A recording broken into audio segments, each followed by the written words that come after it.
who left? Hex. Oh my Hex god. rejoined. Oh, thank god. But like, oh my god. Oh my god, I did not mean to do that. What the fuck? Okay, so this is what I am thinking. I'm sending you like a couple of links in VC chat to CL for like royalty free music, so it's not licensed Ah, basically. okay, I see. Thank you very much. Yes. I have started the live stream. I will share my screen on Discord as well if it doesn't crash my computer. My computer is being very slow. I think screen sharing is not a fantastic idea. Suddenly, big fear of my computer deciding to give up on me.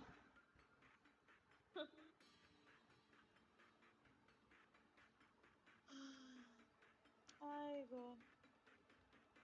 What? My voice sounds different? No, it's your imagination. 100% your imagination. I have always sounded the same. What are you talking about? Okay, you Okay. you you found me out. This is actually my identical twin, but you know, my evil twin. Or maybe it's my evil triplet. That's funny. I know, I'm such an amusing person. Thank you very much. Let me just see if I can grab the link for the for the live stream room so that you guys can see my stream. No. See, I was definitely talking in a different voice. What do you mean? Lies and freaking slander. Study music, I have to use my ears all day long so that my teachers don't kill me, you know? They're like, Lies you and need to slander, my stop. friends. Lies and slander. How dare Oh you? my god. Oh my god. You're like calling me a liar? Oh my god. I cannot, CL. Like how could you call me a liar? Liar, liar, pants on fire. My fans are just fine. So in fact I am not a liar. You sure about that? Yes, You sure I about that, am. bestie? Yes, I'm sure. I'm completely sure. Fantastic. Yeah, good. So I'm currently playing day 32 of Lobotomy Corporation, which is scarily close to the end game because there's only 40 days before this game ends. And I forgot who I got because there's a new, if you're looking at my screen, there's a new abnormality here, and I forgot who this abnormality is, but I seem to remember that I had like three extremely shitty options, and I picked the least shitty of all three options. Except that this least shitty option might actually fuck me over because of this mission.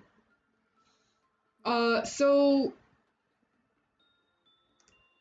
there's this core suppression condition thing.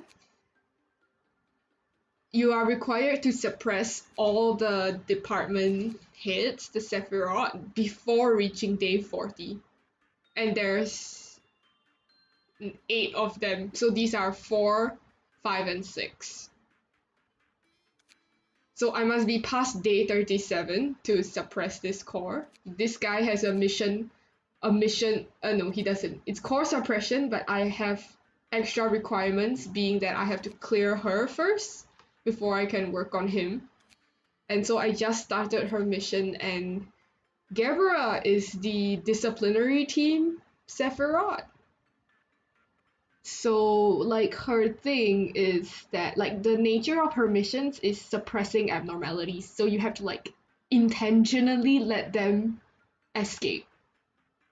and then you kill them because she's the disciplinary team. She's bloodthirsty, I guess. And for like his said welfare, his mission was more about like completing the day in like under a certain time, so you don't as long as you get enough energy, he doesn't care what you do. But this woman just kind of wants you to die. Why are you so excited about blood and death? Um, Shit. I Ah. I have to put more people in here, I think. But there's like no one I can put because like I just lost a few people on day 31. Like a bunch of people died. Are you saying that people died in your team? That you're an incompetent team leader? Oh my I'm not god. the team leader. This person is the team leader. You see that? It says Central Command Team Captain. I'm the manager. So like that just means you're an incompetent manager, yeah? Like obviously because you literally just like died. Okay, in my defense, this game is very hard. I don't know why you're playing it if it's this many hard. Because I apparently like to torture myself. I mean, I wasn't surprised to be honest, but okay, honey. We get it. Because You're like what if I remember correctly, what happened on day 31 is that I had a noon ordeal, and Big Bird, that's this guy, he breached. And so I can't, right, cuz you see his weakness is white. But most of my employees deal red and black, which he endures, so I have nothing to kill him, and he breached. This guy breached, and this person breached, and these group were on the verge of breaching. So I just like lost a few people because he ate them. It's his fault. He ate them.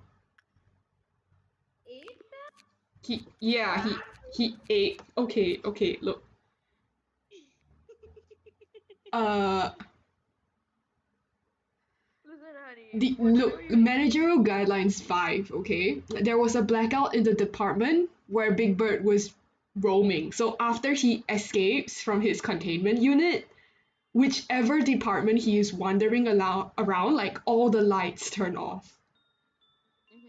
So employees who are in the department with a blackout, so they don't have to physically be there. As long as they are assigned there, there is a chance that they become enchanted by Big Bird.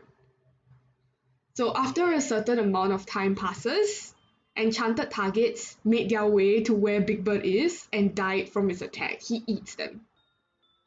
That is the animation. He eats them. Oh And he my. deals a lot of black damage, like seriously, like huge, humongous amounts. So I lost Griffin, who was here. Mm-hmm. Yeah, because this was the weapon he was holding. I lost this one.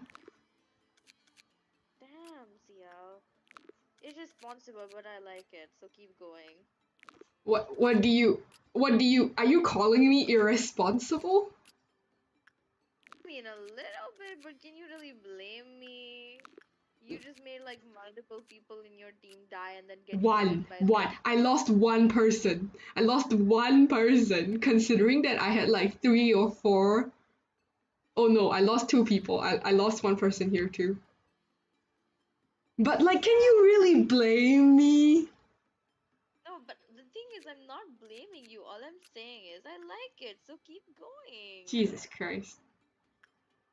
Uh, okay. Yeah.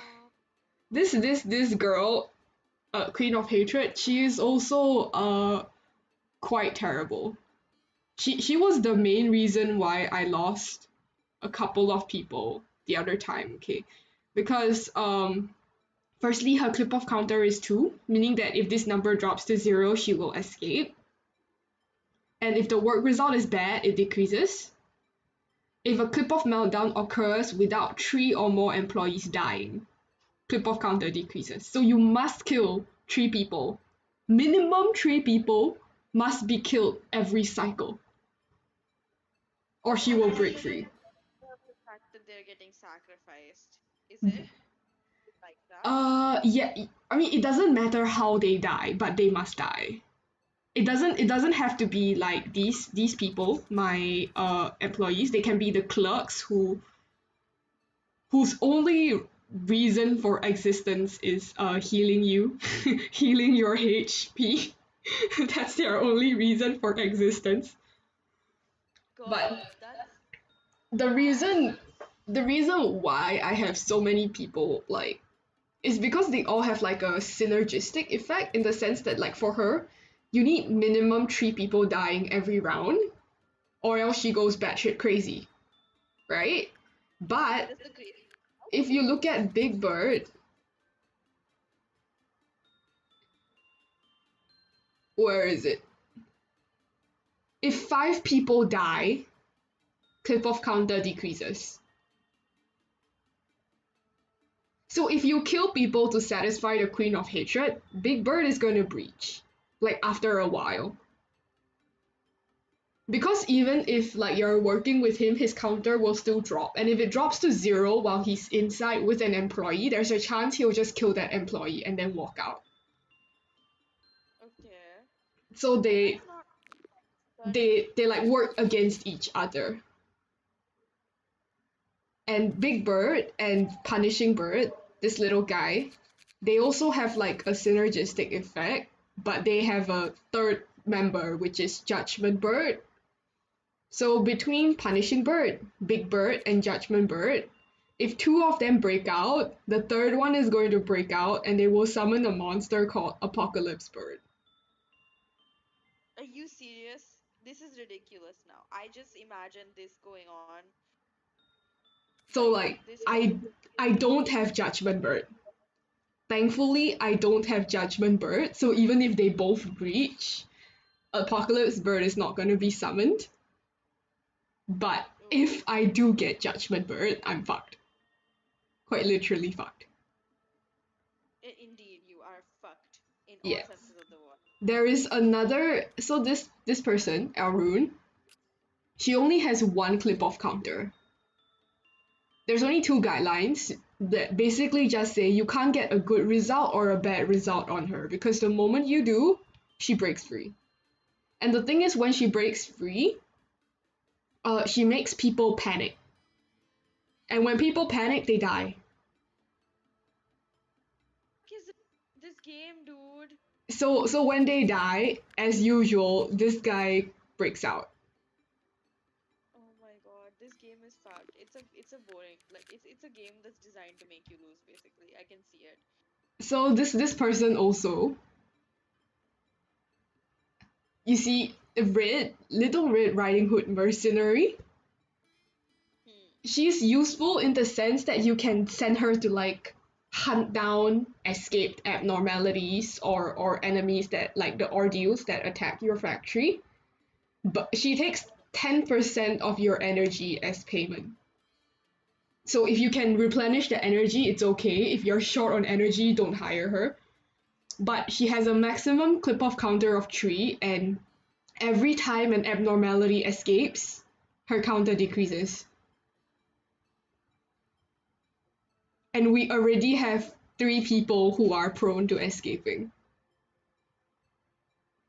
All I'm hearing is this game is like trying to fuck you over This is, royally. I've already picked like most of the good decisions. Like, I've already picked the best of the bad options that I was given among the, because like after every day cycle, like at the end of day 32, I'll be invited to pick another abnormality for this slot. After day 33, one for this slot, then I open the next chamber. So Hmm. every time I get to pick between 3 abnormalities, and this is already the result of me picking the best decisions. Literally, the best has resulted in this, and I have already reset the game like twice. That means I go back to a previous day, like this thing, memory repository. So in this case, it's day 31. I'll go back to day 31. But the previous repository was on day 26. I went back to day 26 two times because on the first run, my very first run, I got an Aleph class here. So how this works is that the abnormalities, they have different classes. Like you see this Zane, this is the safest.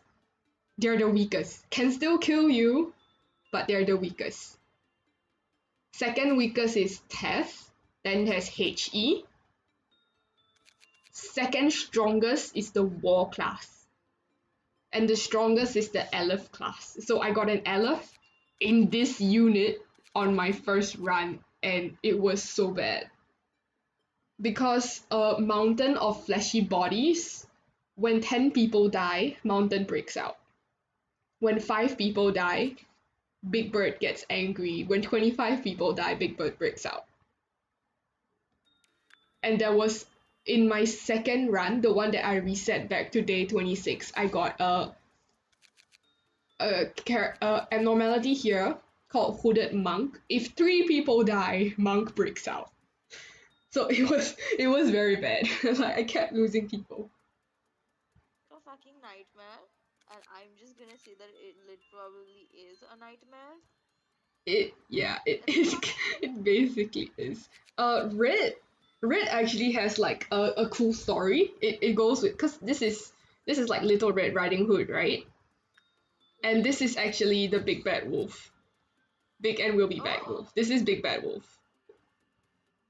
Oh, interesting.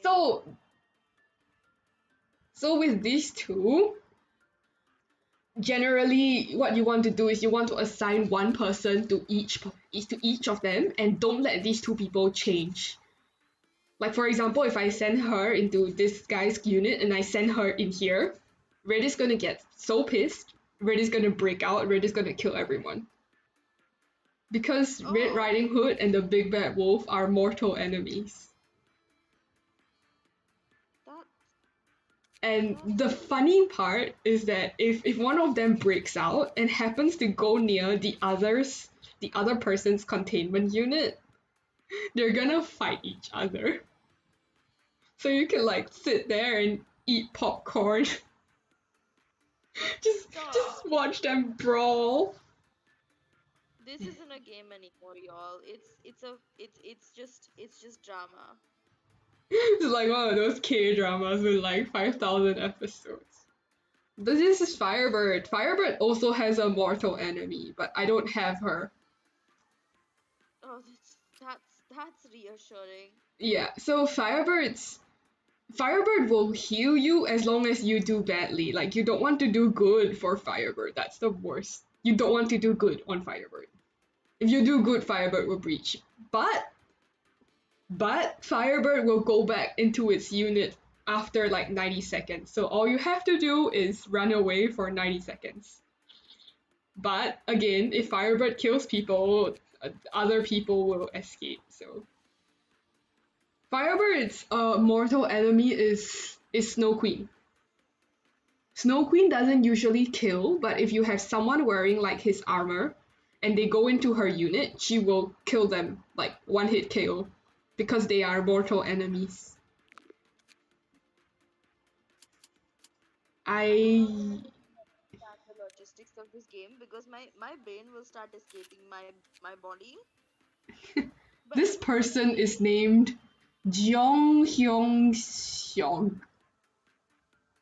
I didn't name it. I just randomly created a character, and their name is Jeong Hyung Seong or whatever it is. It's very funny. I love how you just created a character and the name is the most complicated shit that one can imagine in that moment. I didn't even name this person. Whoa. I feel like that's kind of sus, okay? What do you mean that's kind of sus? Of you to say that you didn't even name this person. Why? Yeah, I didn't name this person. Like, I just created a random new character. Like, okay. I let me give her armor and then I will prove to you. Oh, there I have more wall class armor. Fortitude 3.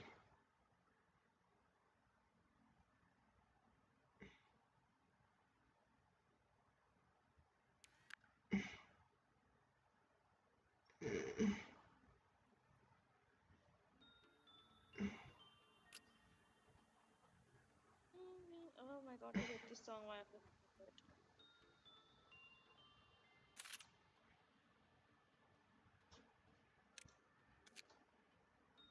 I have to like put new better armor on everyone cause I have better armor now. I might as well give them better armor. Yes, obviously. What's Adam wearing? Moonlight. Delia Maxim.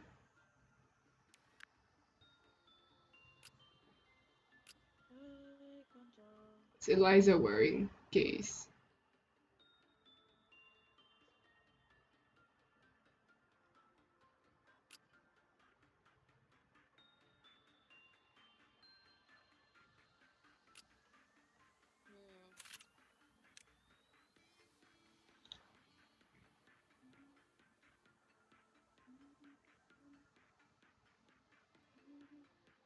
Hmm.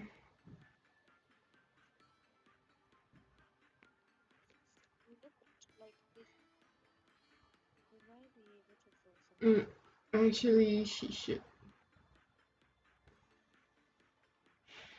I'm just tentative because like when you hire a new person, they just randomly give you a name and stats and everything. And like if you want to edit it, you have to pay extra points, and I'm not willing to do that. So I just do the bare minimum, and I got that shitty name. But I completely understand where you're coming from. Why the fuck would you want to pay for something that you don't have to pay for in the first place? Like, come on. I get it. I That's why class for the naming, obviously. mm,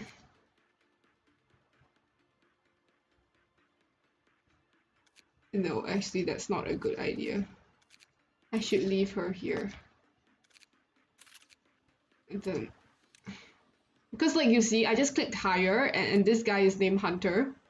He has 3333. He starts with all three because I suppressed the core for the training team. And the benefit of that is that they all start at level 3. Oh, interesting. But if I want to like increase their stats, then I have to spend money. Money that you don't have. Prudence 4, Prudence 3, Temperance 5, Prudence 3. Yugveni. What does Firebird do? Firebird deals Brit. Okay, it's fine. It's fine. I don't have to do anything. Uh, Hunter needs a suit.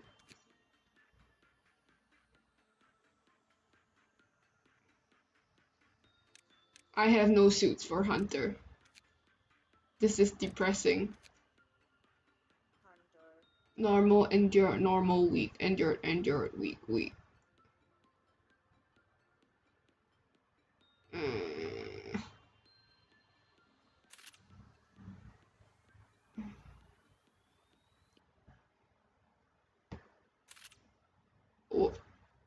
Who owns gaze? Well, let's pray you don't die, Hunter, because I kind of like I kind of need these weapons and stuff.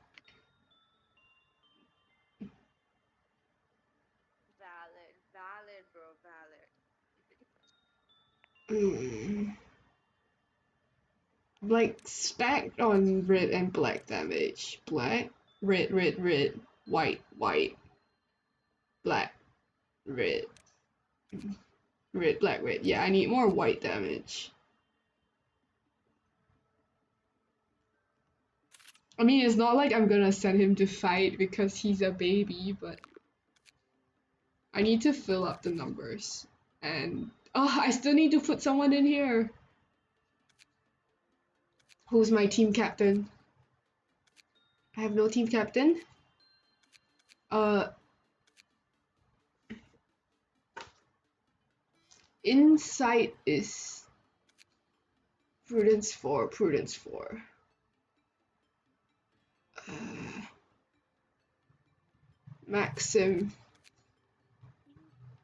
I'm taking you out. You can sit in here. What does she like? Temperance. Temperance 4. Oh yeah, I think I'll start the day and let's see how it goes.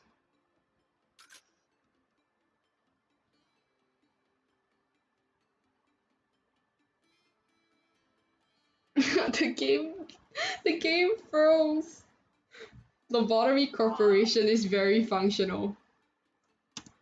Okay, welcome to my factory. It's a giant ass place. Um, Bloody me. I can wreck some shit here. so this yellow portion is central command. Hmm. Purple is information team. Green is safety team. Orange is training team. This is Big Bird.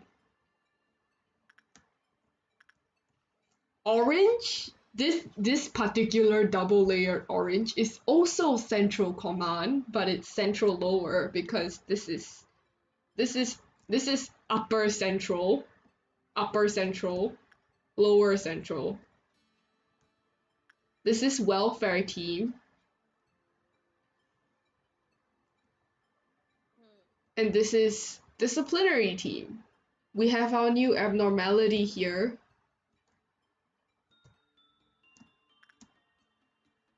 Abnormality. Looks like a bee with a giant ass mouth. We don't know anything about this, so it's just question. Hmm. But I think for now, I will farm up some energy.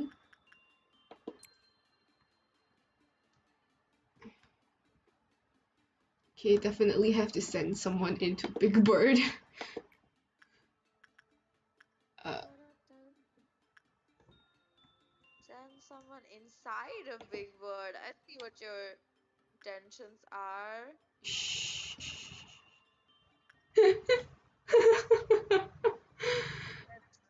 Your uh, intentions a bit is it safe to send Ruby in? Should be fine. I you're will. not the game that you're playing, so you're the only one who's in control. You're valid. No, I was mainly looking at because if you look at where is it? If you look at Ruby's stats, like they're okay, not the highest, but they're okay. And he has the same armor class as this abnormality Big Bird, so that generally makes it safe. Not to say that he will not die, but his risk of death is lower. Uh-huh. I mean, if I send him in with something that like, cause you saw right, there are four processes. Instinct. This correlates to the red one, fortitude. Insight is the yellow one, prudence. Attachment is temperance, and repression is justice. Like if I send him in on repression, he's gonna die for sure. Why? Because Big Bird hates repression. Your chance of success when using repression is very low. Low to very low depending on what level your repression is. So when working with Big Bird, red and purple are their best. So that's how you decide. And like Big Bird does black damage, so you want him to have armor that like endures black or resists black. So he will take less damage. So reduce the risk of him dying. So that's how generally it's decided. Trusting you because it's your game, so I don't know who else to trust, you know? Yeah, you're completely valid, but also very stressed. You're playing a game. What's stressful? Stop being stressed and have fun. Everything stress. This game is like stress central. Uh, Aw. so I have 1, 2, 3, 4,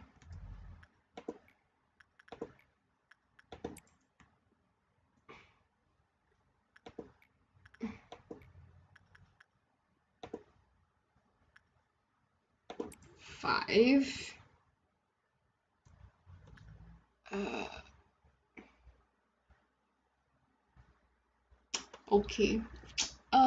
I have to keep an eye on our ruin. Mm-hmm. Mm,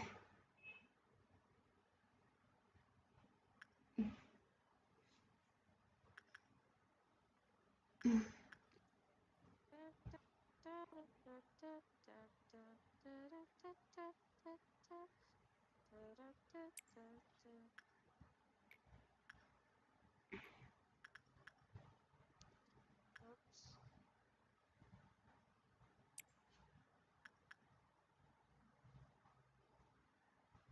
okay, we're gonna stop here for now. We're gonna let time run, and I'm gonna send someone to work with this person. Cause this I'm saving Susan for this unknown because she has max stats. Like like rank 5 is the maximum, so I am hoping she will do well. I mean, the fact that her name is Susan. But here's the thing, I don't know whether this abnormality is one where like if you do well it will kill people. So it's very risky. You can do it. She's I not doing believe in she's not doing hot. you. It'll be neutral, I think. And like I'm choosing to work with all the war classes because they give me the most energy. Like you see this bar is filling up. It's a neutral. Mm-hmm. How is Susan looking? She's She's looking fine. pretty hot. She looks fine. I'm a Susan here. She looks fine. She doesn't look like she's been poisoned or anything. Then but the thing with working with war classes is that their success rate decreases the more you work with them. So she got 20 boxes. That is just enough for this queen bee.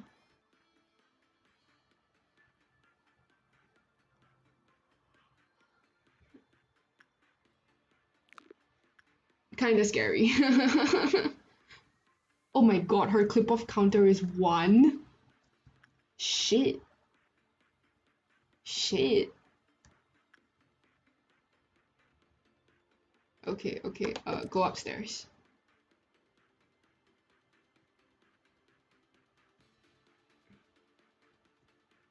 Go upstairs, and then it's time to execute some people.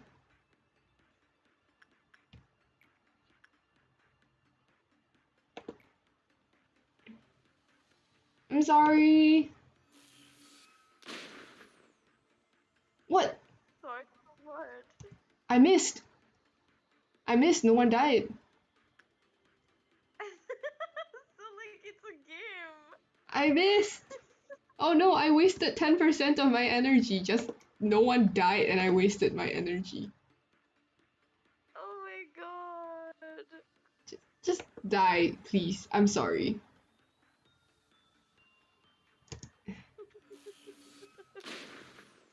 Oh, there we go. Okay, three people are dead. Uh,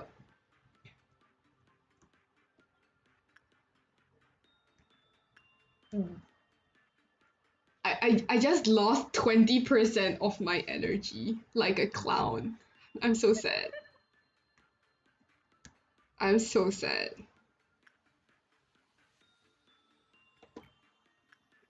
It's okay, man. It's just a freaking great game. I mean, like, seriously. Arun. With Arun, I want a neutral. I think inside 3. I'm gonna pray that this girl doesn't die. Yeah.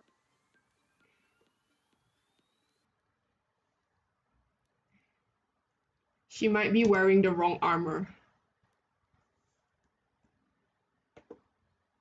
She can't go in. She can't go in. She's wearing the wrong armor. Haha. Fuck. Wrong armor. I'm wearing wrong armor. Because her armor is weak to white damage. Arun deals white damage, so if she goes in, it's very likely she will die.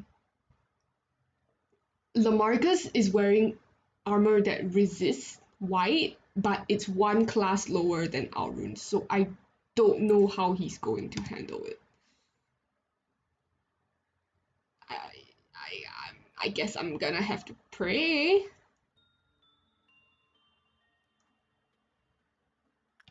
And I will activate the backwards clock.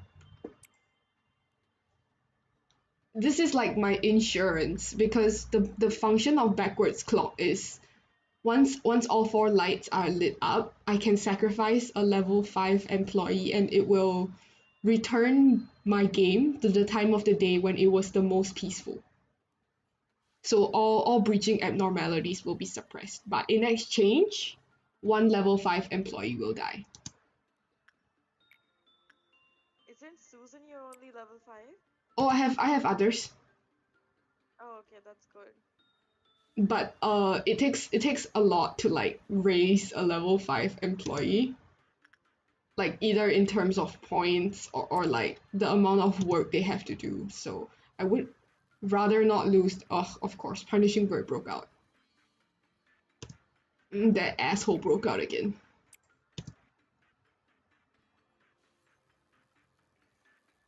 Asshole. That asshole. It's okay. Punishing Bird is funny in the sense that he like always breaks out and he'll be fine as long as you don't attack him and you let him like beat the shit out of people. He'll be oh shit, oh shit, oh shit, oh shit, oh shit. I got a good result on Alrune.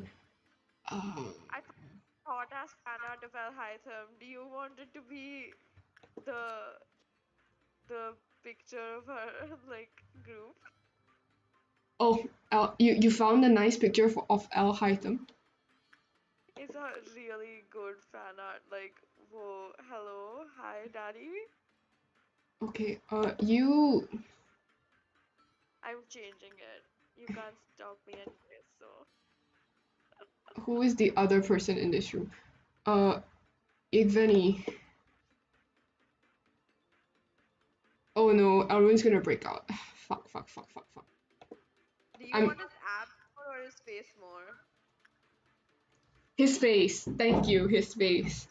Alrune's gonna break out. I'm fucked. I haven't even suppressed any abnormality. Shit, my life. Shit, my life. That's like so. Why is that so funny though? Alrune's gonna break out. Oh, too bad. Girl, girl, girl.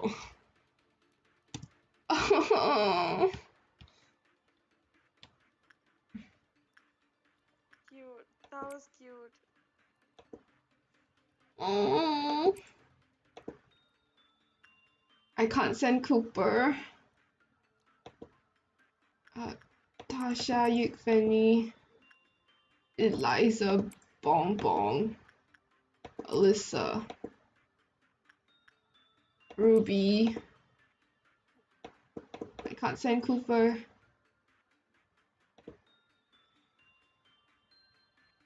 Yeah, I don't think I can send Genie either.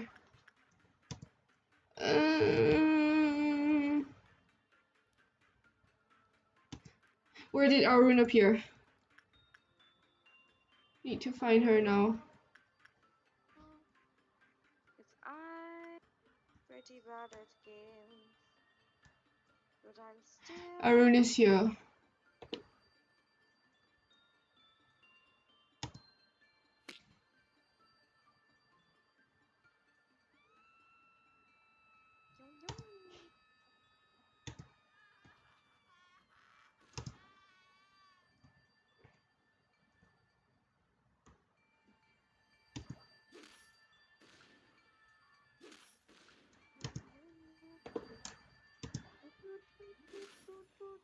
Oh no!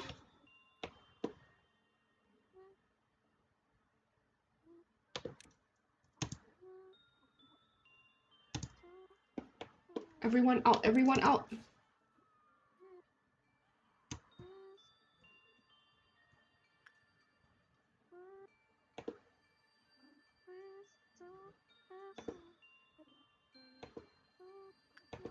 Liza, Bonbon, Tasha.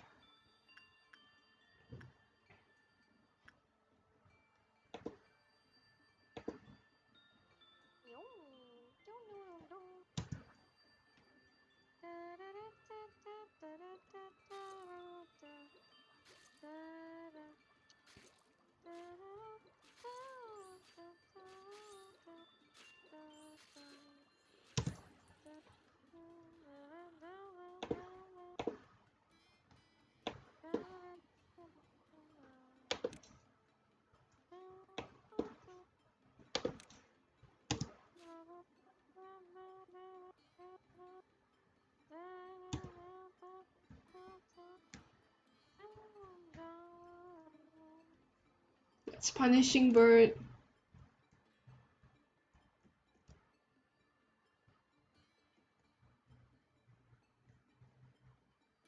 Yo.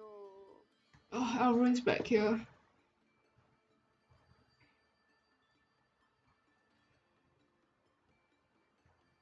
Susan.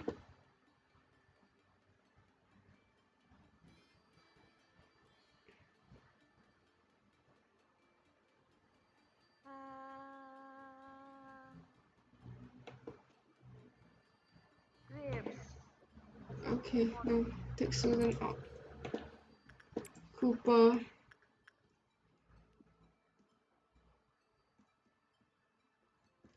Cuties.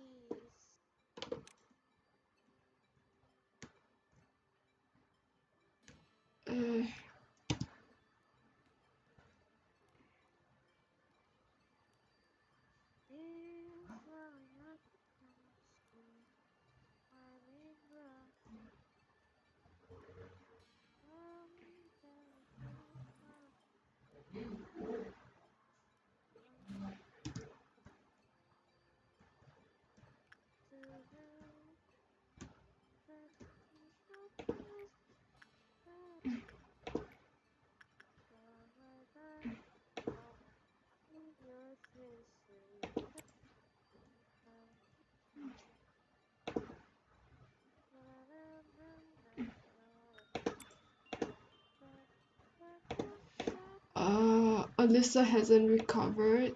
I will have to find her and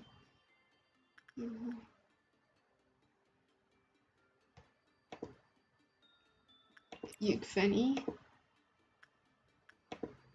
Susan is about healed.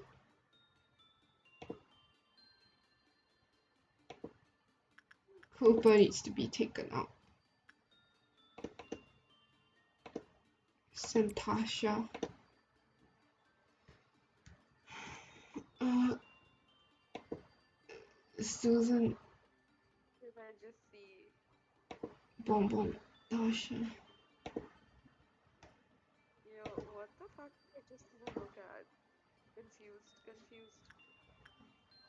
I have to heal my people.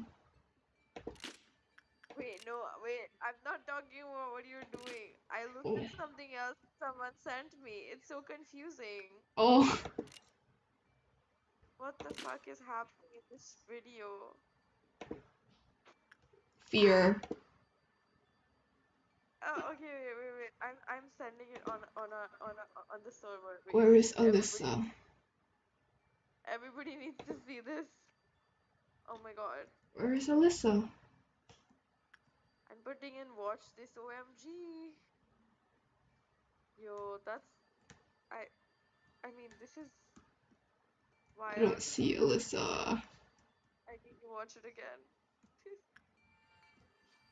Okay, I'll take Alyssa out first because I can't find her.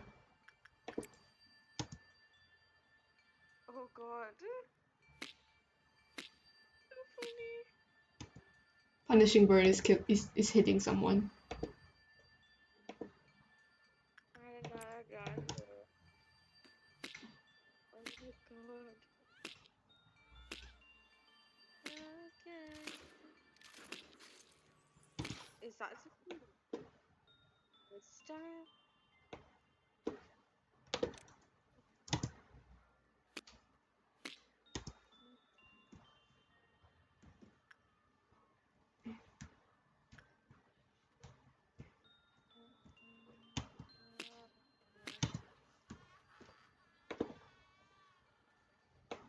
Mm.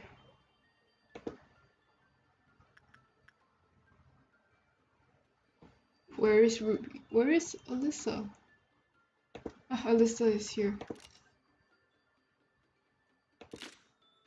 Okay. Alyssa.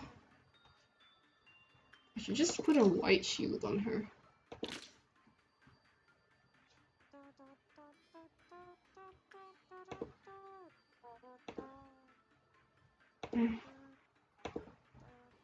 I forgot white shields existed and I was dumb because I should have done that.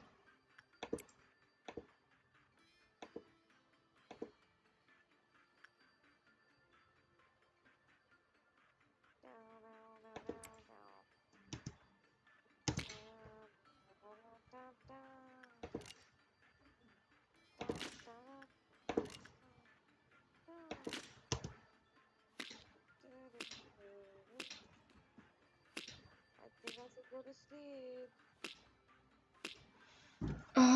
Suppressing our rune is such a pain. I hear people screaming. Alyssa took a lot of damage. Bomb Bomb took some damage.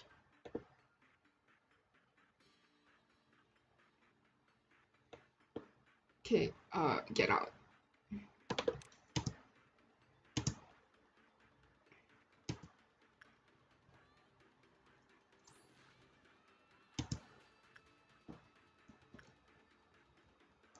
I hear a lot of screaming clerks. You're you're you're killing people again. I'm not killing. I'm not killing people. Oh my god. I'm not killing people. Christ. Don't It's worry. It's not like I'm saying that you have to save them. I'm just saying I'm stating something which is, you know, I think you're killing people, which is fine.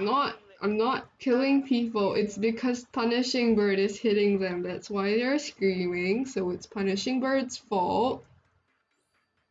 I mean, okay, sure, whatever you say.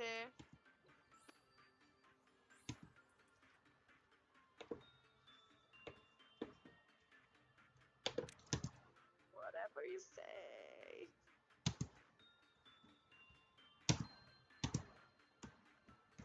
Where did our rune go? This is like a bad game of cat and mouse. Probably.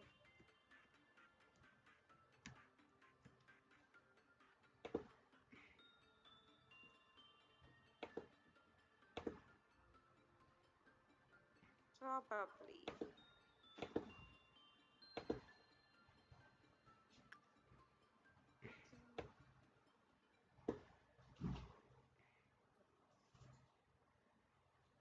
Who's in here? Marcus the liar.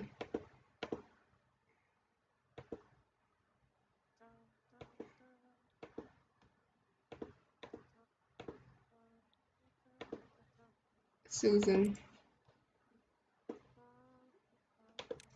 These three people are Yukveni. Can Yukveni go back in? She needs more SP. I'm using up so many bullets, what the hell?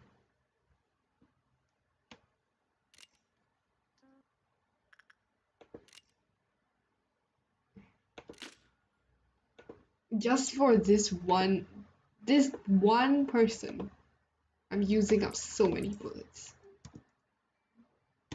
Oh man, oh man, oh man.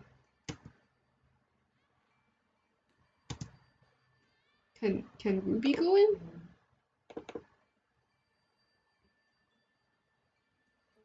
Ruby is not allowed to go. Ruby, you stay here. Who is this? Susan. Okay, you're allowed to go. What? Ruby, hello? Ruby, you are ordered to come here.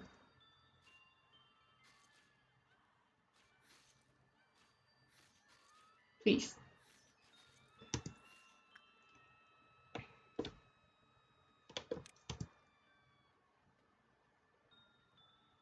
Oh my god, our rune is almost dead. Almost dead. Just one little bit more.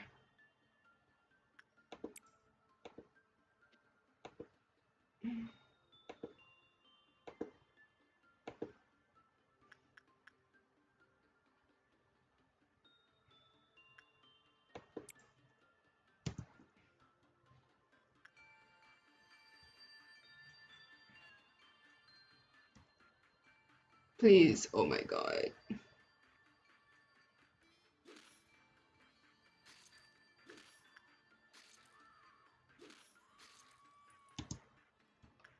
Ah, is it over? Has it been settled?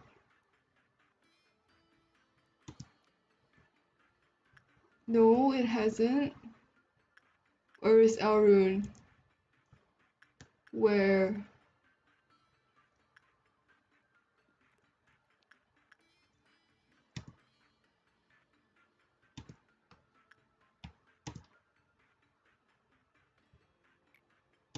Oh, okay, okay. It's settled, it's settled. Elrune's back in her cage. Thank fuck. And so many people are freaking dead.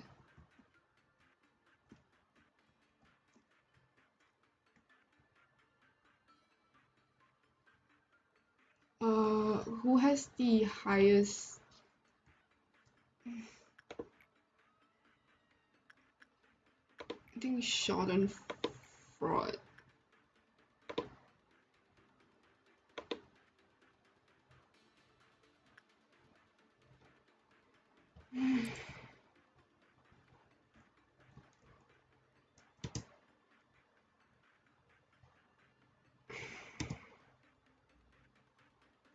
So I sent someone in. This bar is gonna be full. I'm gonna trigger 2 clip-off meltdowns.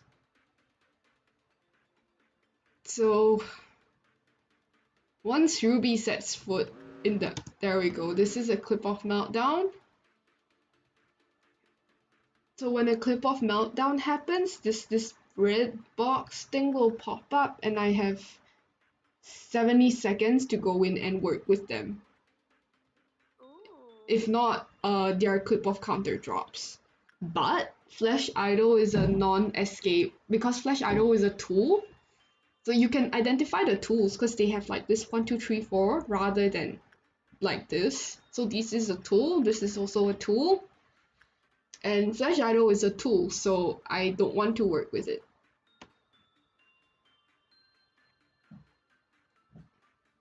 This is mainly because like Flash Idol is very finicky and how do I say this? The requirements is that you have to stay in its room for I think 25 seconds minimum. If it's less than that, your employees die. If it's more than, I think, 60 seconds or something, your employees die. So in the end, they still die. So in the end, they still die. Yes. That's fun.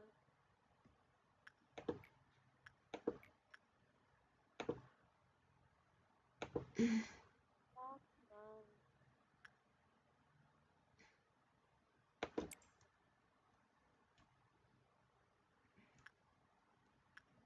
Let me just check. 20 seconds or less, they die. More than 90 seconds, they die. Yeah. So you need a timer to work with this person, and I don't feel like getting a timer, so I'm not going to work with this person. It is that simple.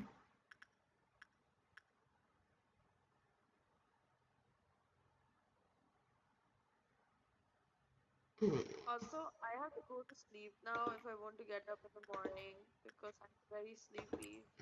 Alright, sleep well. I will TTYL. Bye bye. Good night, Hex. Good night, CL. Good night.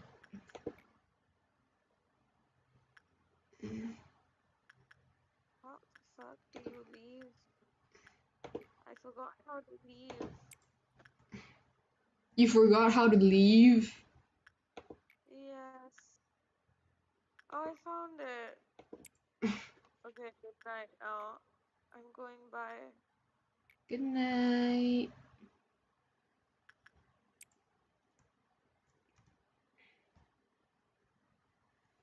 I have to fulfill this mission, which is suppress a couple of abnormalities. So I'm gonna get a bit more energy so I can use more bullets if I have to, and then I'll suppress them. Mm, I believe the requirement has to be like different abnormalities too, so I can't just repeat the same one and call it a day. Unfortunately, I wish I could. And like with this guy borrowing heaven, if I look away from him while someone is inside, he will kill that person. So like I'm not shifting my screen for a while, at least until borrowing heaven is done. And yeah, flash idol, you can suck it. You can take the energy. I don't want to work with you.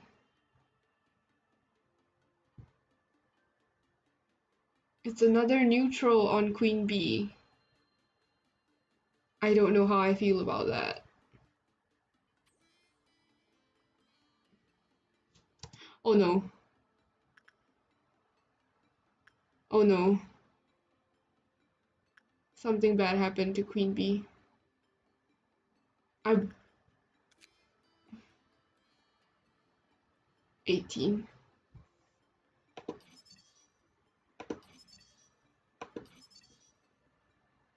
Emitted red spores throughout the department. I don't have enough points to buy the rest. Uh.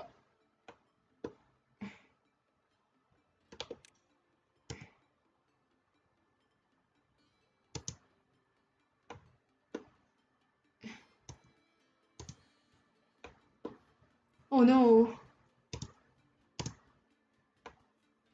What is gonna happen to Susan? Shit. What is gonna happen to Susan and Maxim?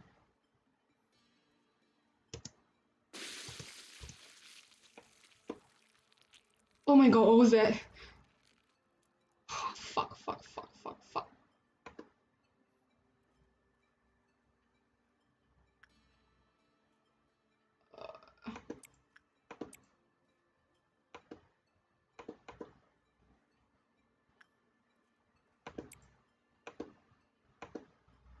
Okay, thank God Queen Bee didn't go for my employees. Attention war. Yeah, yeah. Okay, so I have two.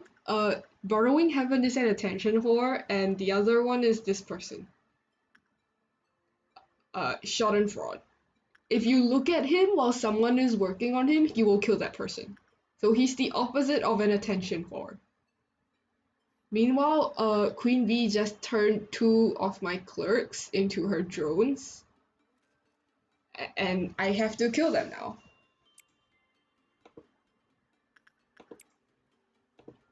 It could have been worse. She could have hit these two people. I'm so scared. I'm just sending everyone in to kill these people. Literally just sending everybody in.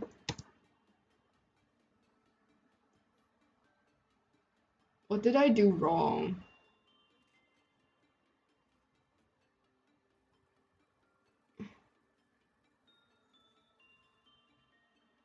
Why has she been spored?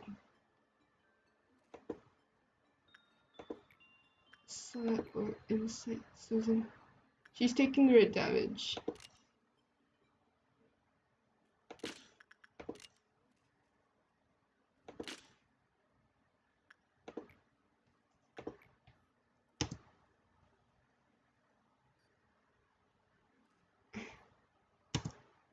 Why did the HP bullet not heal her?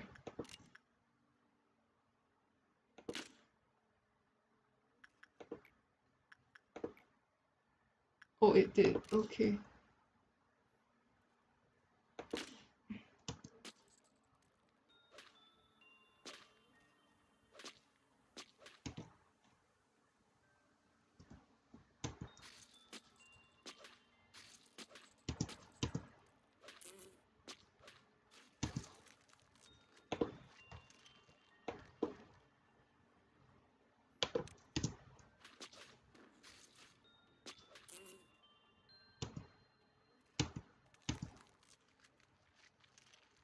Ew, ew, ew. Why does it sound like that? Ew, ew, ew.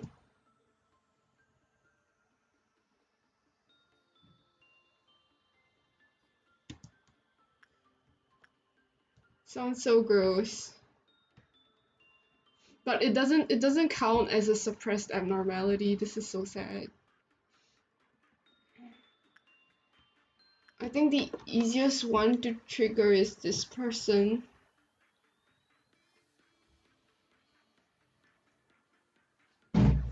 Mm. When prudence level 3 or higher finish their work. Okay. Yevgeny, stay upstairs. Cooper, move in here. I'm gonna send someone with high prudence.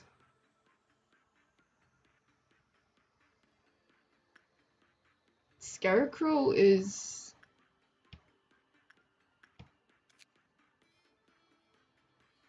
endures white, weak to black.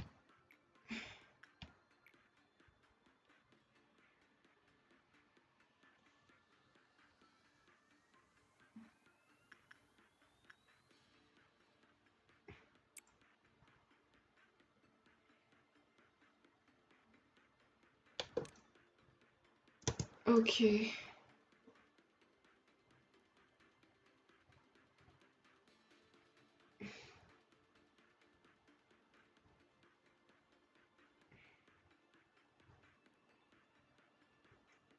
Like I have to intentionally trigger five low-level monsters that can escape so I can suppress them.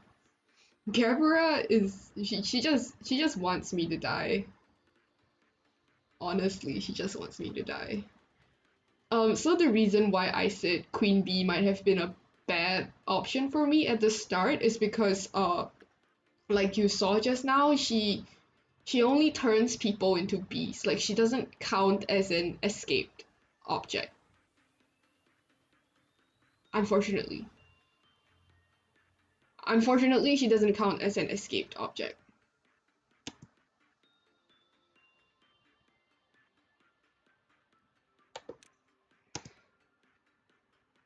So she doesn't count towards my suppression.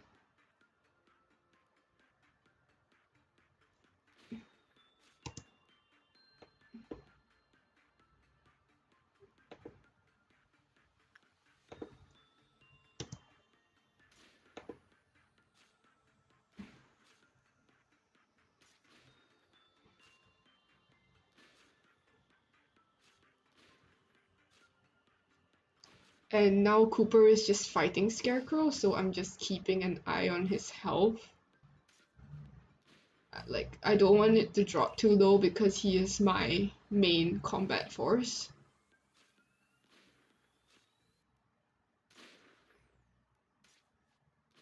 And his health is like recovering because the department is healing him as he's fighting. So that's fantastic. Thank you for your hard work, Cooper. Another easy person to trigger, probably Bode. Oh, but Bode is weak to red.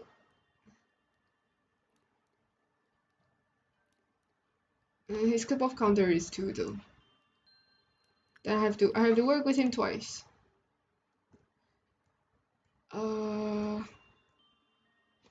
I could breach Schadenfreude. 1 out of 5.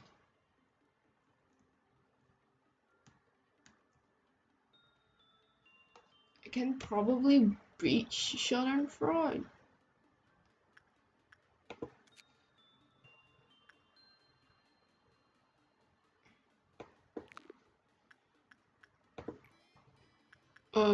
Who is likely to live? What is Schadenfreude weak to? Schadenfreude is unknown. Okay, it doesn't matter. I just need to breach Schadenfreude. Who is most likely to live? Alyssa.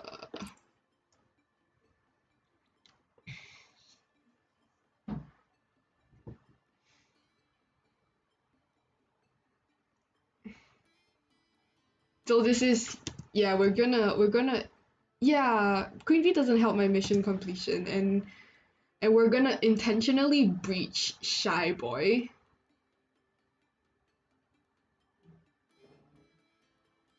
So I hope Alyssa doesn't die.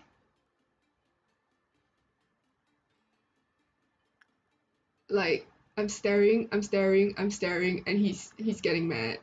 He's getting really mad. Okay.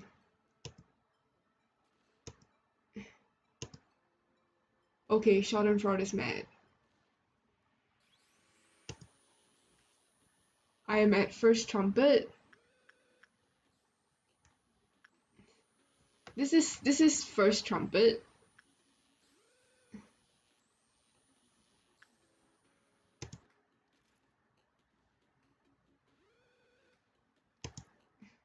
Two.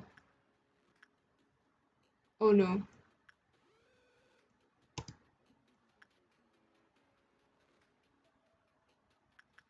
I need to send someone into.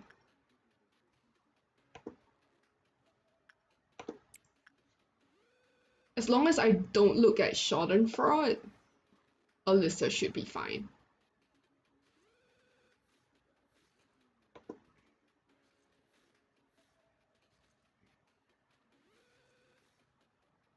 So this music is the first trumpet music. It's like a the sound. Huh?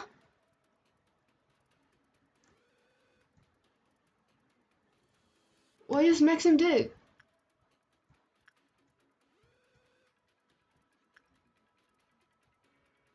Mercenary breached. Shit. Shit. Shit.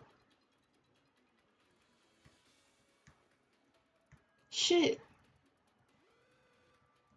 Shit, shit, shit, shit, shit, shit, shit, shit, shit. No wonder there was first trumpet. Mercenary breached. Oh no, oh no, oh no.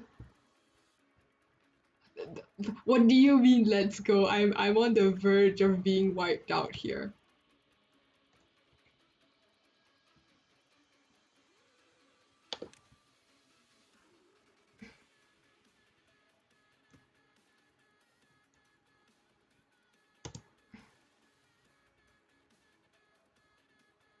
Oh my god, no wonder. Ah, Red ran into. Who?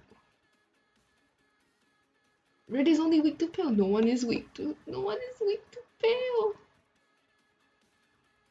Who is this? Genie, go up. Who are you? Tim. Go up.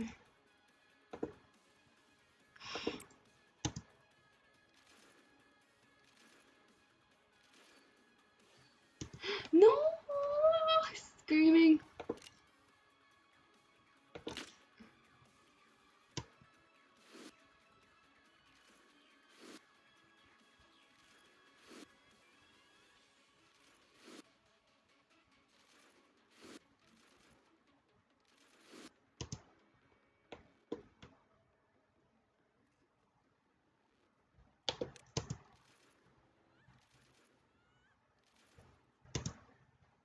Oh my god.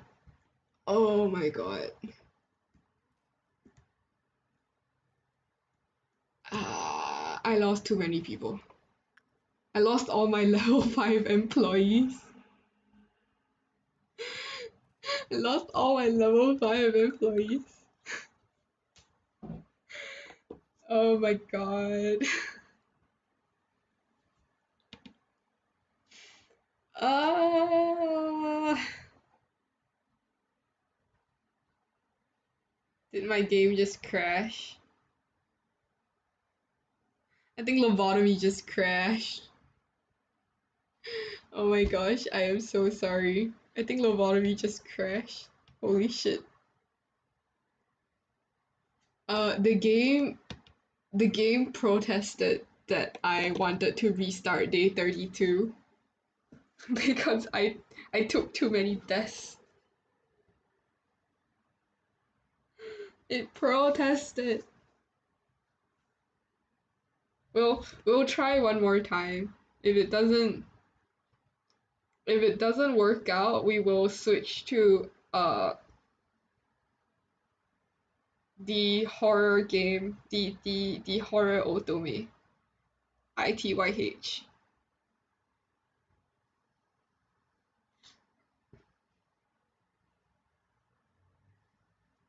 But why did Red breach? Continue. I think uh I think it was because Red's clip off counter is 3. Red's clip off counter is 3. Elrune breached, and then I breached. I breached Scarecrow, that's 2, and then when I breached Schadenfreude, that's 3. So 3 breaches and red breaches.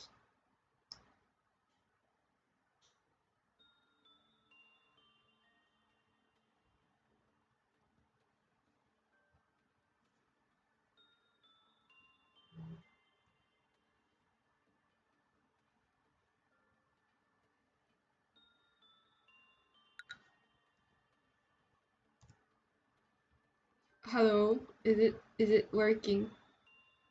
Oh man.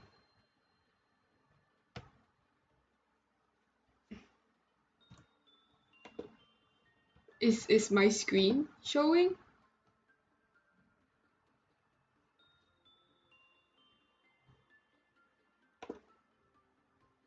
Nope, it's not showing. Give me a moment. Let me try to fix this. I am sorry. Uh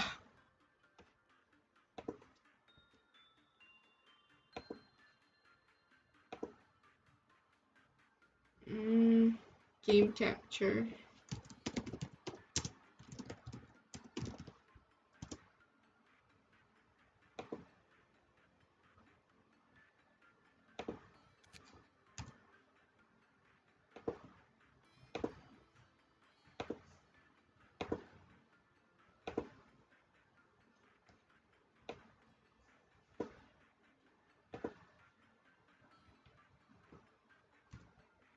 Is it is it still black? It looks like it's still black, but I swear that my game is open.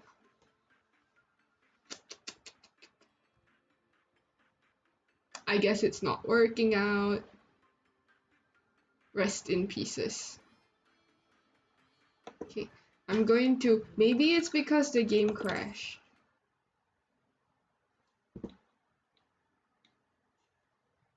Major rips.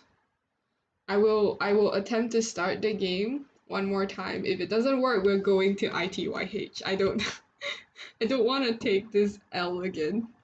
It's so painful. Like I mean if it doesn't work out, I will have to probably reset to day 30. Oh, my earliest is day 31. I will still have that problem with suppressing red.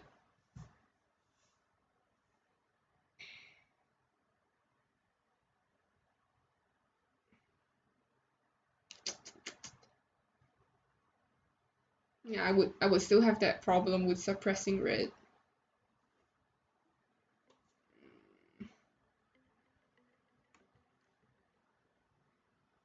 Alright, window check.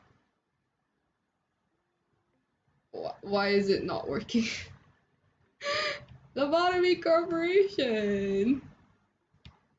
Game says no.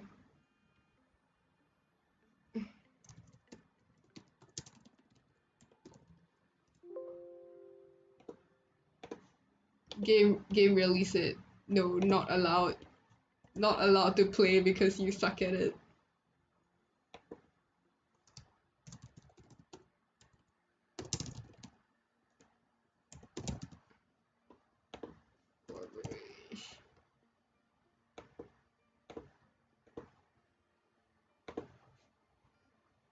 Nope. No, no, no, no, no, no. Oh my god. Oh my god. What was wilding?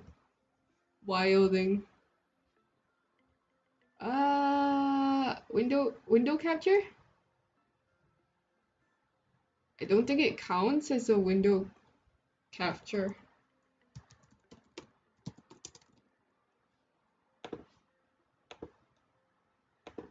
Uh,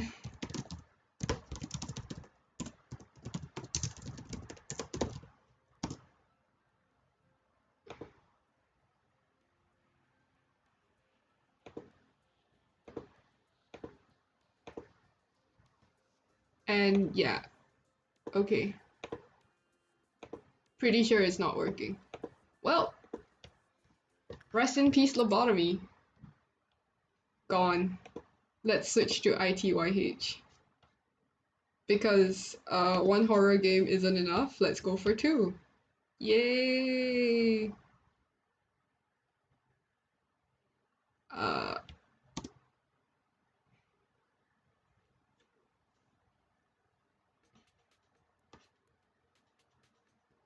there we go. A horror otomi. So we actually had a loading. Yeah, I think this was our most recent save.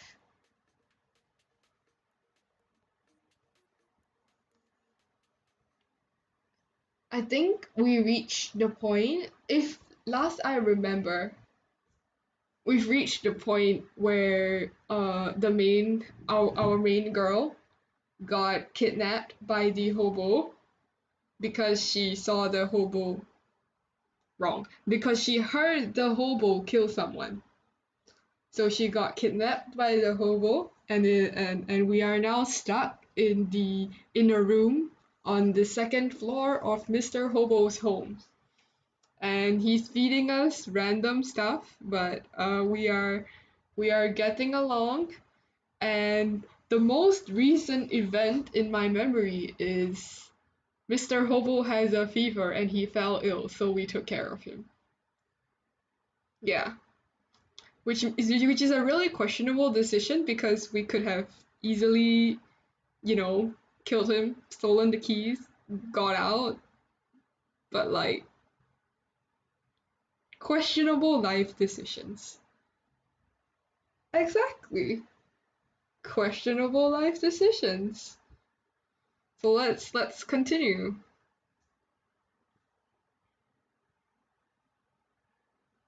If ITYH breaks also, we're just gonna play Tevat GeoGuessr. When I opened my eyes, I was greeted again by Osgood's face, inches away from mine. So Osgood here is Mr. Hobo. Because the prologue introduced him as a hobo, so his name is just Hobo from now on. Instead of hugging me, the only things that were touching were the tips of our fingers. This would be a very cute scene, like the. It reminds me of like the Shark Boy and Lava Girl scene. The one where Shark Boy and Lava Girl, cause she's lava and he's like a shark, so they can't hold hands, so they just like touch the tip of their index finger together, and there's like a small hissing sound because she's lava and he's water, but that was so cute, so cute, and this would have been cute if the people were not our dastardly main girl and Mr. Hobo here. Because like Mr. Hobo, okay, so let's look at their list of crimes to date, okay? One, Mr. Hobo has killed a man, possibly killed more than one man, kidnapped a girl, like put her in inhumane-ish conditions. Or not inhumane, just slightly less than humane conditions. That's like one plus counts of murder, and has confessed to possibly going to kill our main character. Okay, so that's almost five crimes.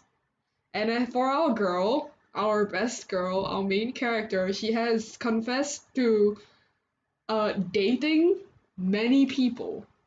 And I'm not talking about boys her age. I'm talking about men older than her. Possibly compensated dating, but that's not really a crime, it's compensated. And secondly, she's a stalker. She stalks people, then takes photos of them without their consent, broke into Mr. Hobo's house, witnessed the crime and did not immediately call the police. But to her, like, in her defense, if she called the police, she would probably be caught and killed. But she's already been caught, so there's no difference. So yes, this is a very questionable couple. Very questionable couple. Why am I still here? Just to suffer? I should probably change the title of this stream.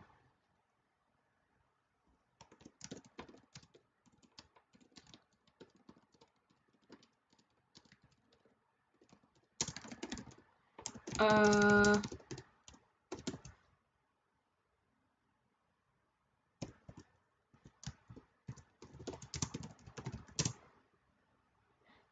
because Lobotomy decided to crash on me.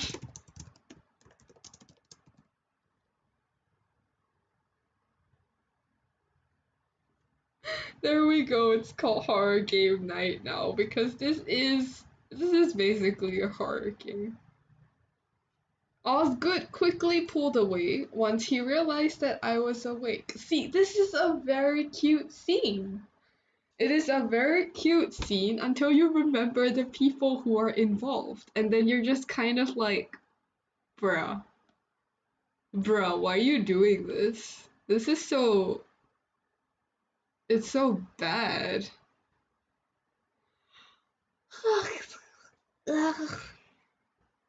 Sorry.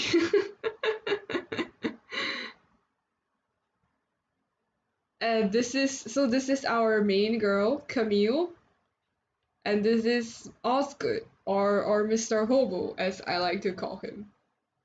I mean, shh, no, we don't talk about it. We don't talk about it. No, shush. Maybe I should put myself here because Camille is over there. Ta-da! Can I flip myself?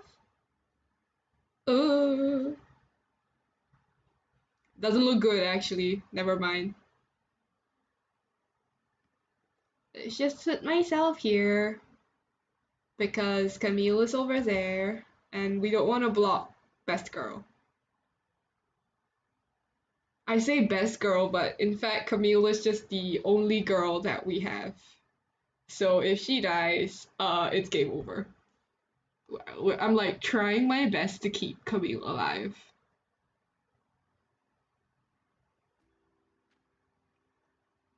You know, we could keep holding hands if you like. She has a very questionable way of expressing her. I mean, she's trying to stay alive, but Camille, darling, I don't think trying to seduce your kidnapper is the best idea. Like, it's just so the amount of sanity in this between these two people, the amount of sanity that they have, you can probably like count it on one hand. Like still have fingers left over. Osgood's eyelashes fluttered, and his eyes shifted away. Like did his eyes just stand up and walk away? What do you mean by his eyes shifted away? Did they grow legs? Did they roll away on the floor? Please, please. Oh my god. His gaze shifted away, but his hands slowly found mine again. I can't put myself anywhere. I block the text if I'm over there, and I block Camille if I'm. Do I have to shove myself in the top right corner? You know what? Never mind. We will just have to block Camille's face. Best girl will just have to deal with it. Best girl will just have to deal with it. This whole scene is so cute. It's so diabetic. The air was still ripe and sweet. With his pale skin and snow-colored hair, Osgood seemed more marble than flesh. Yeah, he looks like paper, paper pale, like a fucking ghost. But marble wouldn't be this warm. I feel like there's some I don't know. I feel like there's some Stockholm vibes going on here. I don't know. Um, Judging. I'm judging you, Camille. I'm judging you. Yeah, exactly. The Stockholm vibes are real, or it might be Stockholm is more so for like the victim has positive feelings towards the kidnapper, but in this case, it's going like both ways. So Stockholm and reverse Stockholm, maybe. His fingers were very long. If it were always like this, it wouldn't be too bad. Okay, his fingers are long because he's a pianist.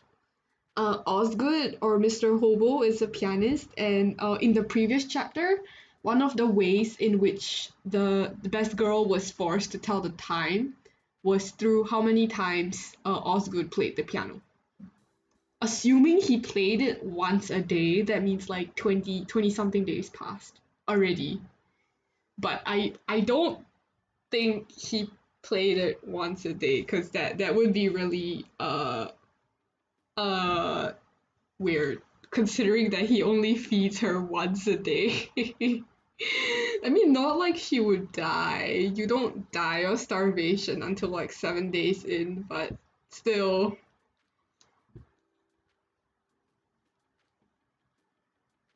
They're if they both weren't so toxic, they would actually be cute. Like that's my opinion. If they weren't so freaking toxic, they might be cute actually.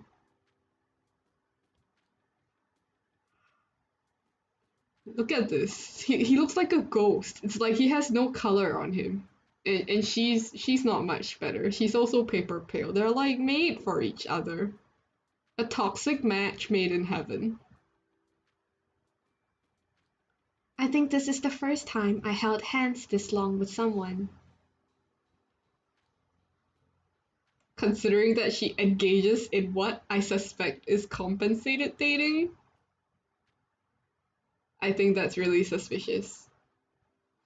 Camille feels more like the type of girl who is like in love with the idea of being in love. But that's a lot of people, so yeah, she has those vibes, but at the same time you can't really be faulted for it because like she's it's a very common thing. Like even in real life, there's a lot of people who did like especially you know the category of the 1 week lovers in love with the idea of being in love, but when you actually try to get serious with them, it doesn't work out because they don't. It's like when you're dating, oh, perfect. When you want to move on to the next step, like, oh my god, I can't get along with you at all.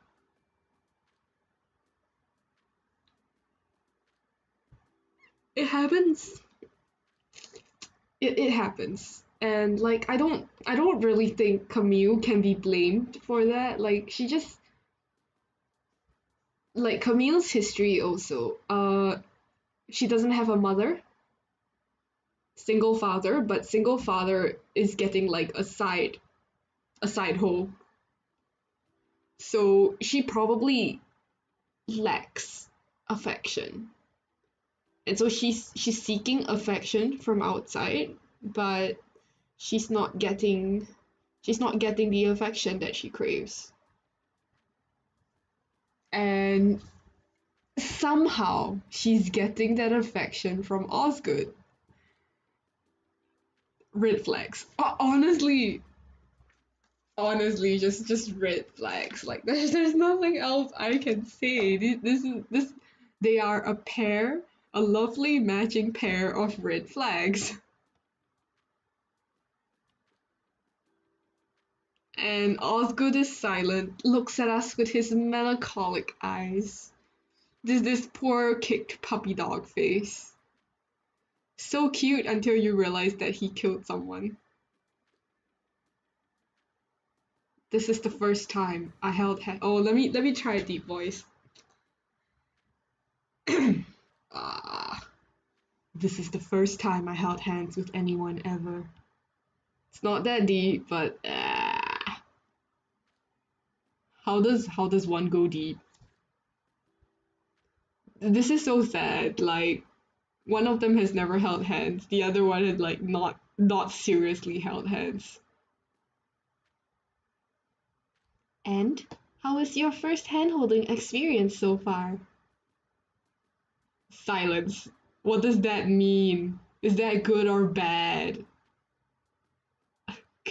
What is silence? That's like saying is the answer A, B, C, or D? It's just like E. Give me an answer. Give me an answer, you bastard. Oh no! Accident! Accident! It's not bad. Literally, literally given an option between A or B, and he picks C. Literally. This man. Ugh, screaming. I chuckled. I agree. It's not bad at all. I inched closer to Osgood. His eyes briefly met mine before darting toward the ceiling again. The fan continued to whirl, sending small gusts of cool air down. Well, I mean, they moved on to cohabitation before they started dating. That's certainly one way to do it. You know how they say cohabitation before marriage. This pair is cohabitation before dating.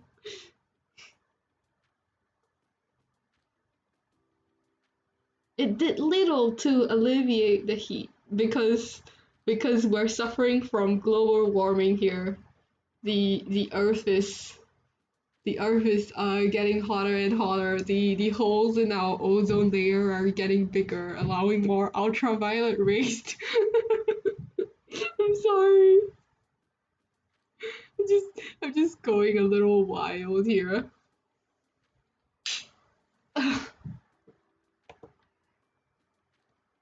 I'm just I'm just thinking of what's gonna happen.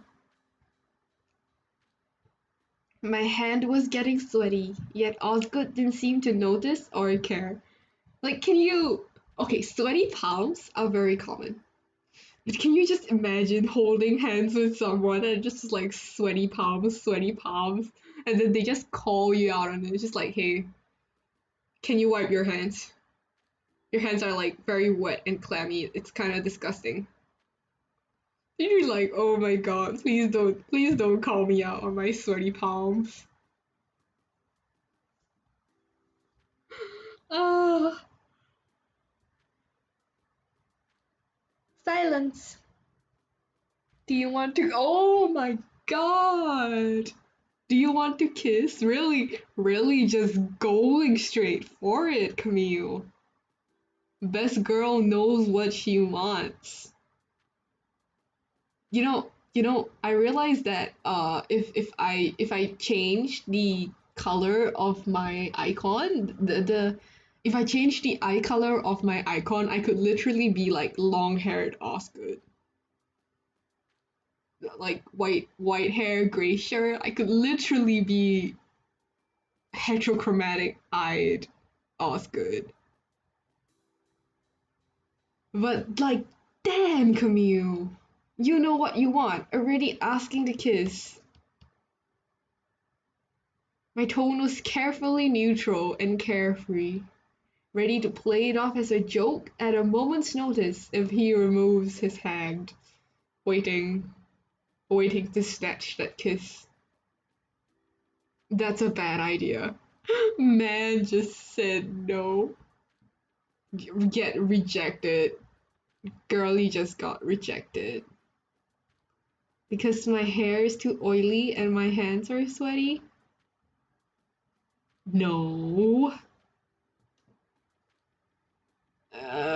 Okay, then what? Do you think I have bad breath?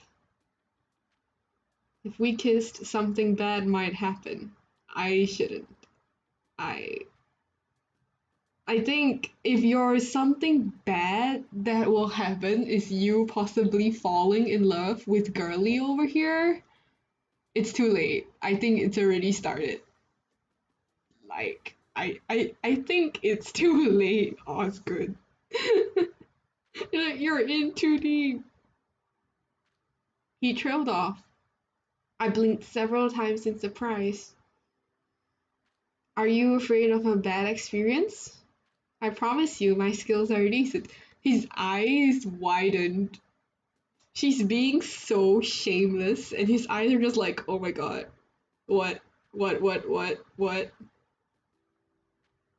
And he's just like, that's not what I mean.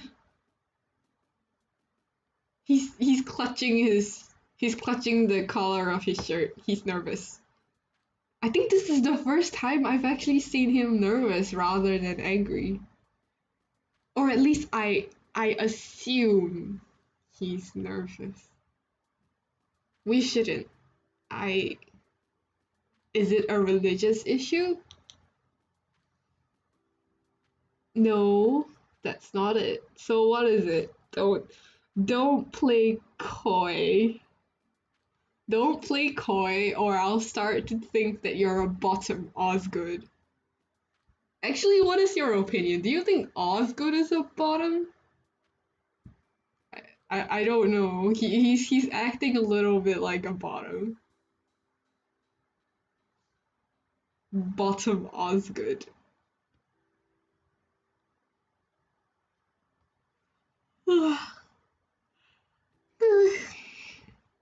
Camille is more. Yeah. Camille is.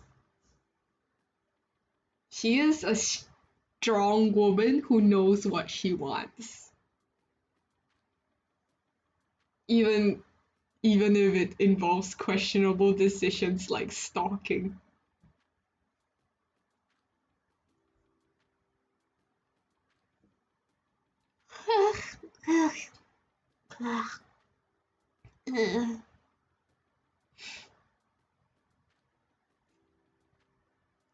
Oh my god. Oh my god. If we kiss, I might not be able to stop. Oh my god. Sudden switch away from bottom to top energy. Sudden top energy from Osgood? What is this? Oh my god. I chewed on what he said for a while. Wait. Eyes are also white. It's so hard to see though, like, cause she's so paper pale. So it's not like you don't want to kiss me, but because you're afraid of what might happen if we do? Bingo! You hit the nail right on the head, Camille. You've never kissed anyone before, have you? And he's looking embarrassed. Is that a is that a blush on his face? I can't tell if that's a blush on his face or not. It looks like there could be a small blush, or maybe it's just the shading and my eyes are playing tricks on me. But oh ho ho ho, guess I have to take the lead. Ah, yeah, yep, yep, yep, yep. Oh, there's a blush indeed. Yes, yes. And top Camille confirmed. I gave his hand a squeeze before swinging my legs across his torso. Like what, Tarzan? Yeah, just like the monkey yodeling and like tackle him to the floor. Like, oh, what what are you doing? Oh, there's the blush again. Small blush. Small blush. I'm gonna walk you through the process of kissing and some other things. Girl, you have no shame. Oh my god. Oh my god, this girl has no shame. She has no shame, but I feel extremely ashamed. All this secondhand embarrassment. I bent over to brush his bangs away from his forehead. This close up, I was the only thing reflected in his eyes. This this scene is so romantic. But then again, you remember the people who are involved and it becomes much less romantic. Feel free to stop me if things become uncomfortable at any stage, okay? Like, how many people must Girly have kissed to be so experienced? Damn. All I can say is she really she's like a how do I it's like a she's like a cougar cougar lady and like young fresh meat except that they're both red flags. I waited for a good 10 seconds for him to push me off or object in any shape or form. Then I cupped my hands around his face and leaned in to brush my lips lightly against his. At least she knows consent. At least there's consent. It's consensual. It's probably consensual. Oh no, I don't want to quit. Oh no, I don't want to quit. I don't. Why does the author write it like this? Oh no. After about 10 seconds of nibbling and light kisses, I stopped. I can't just I just get the mental image of like you know when Have you ever seen a rabbit eating cherries? They're like nibble, nibble, nibble, nibble, nibble, nibble, nibble on the cherry, and because the juice is red, it like stains. It stains their mouth and it stains their white fur, and it looks like they've feasted on meat or something. There's like fake blood smeared all over their mouth. They look like a vampire rabbit, but all the nibble, nibble, nibble, nibble, nibble, nibble, nibble action. Just I'm just imagining right now that she's like chewing on his lips. I am so sorry. But if I have to be cursed with this mental image, I will share it, and you will all be cursed with me. Just just chewing on his lips. That's what nibbling implies. That's literally what nibbling implies.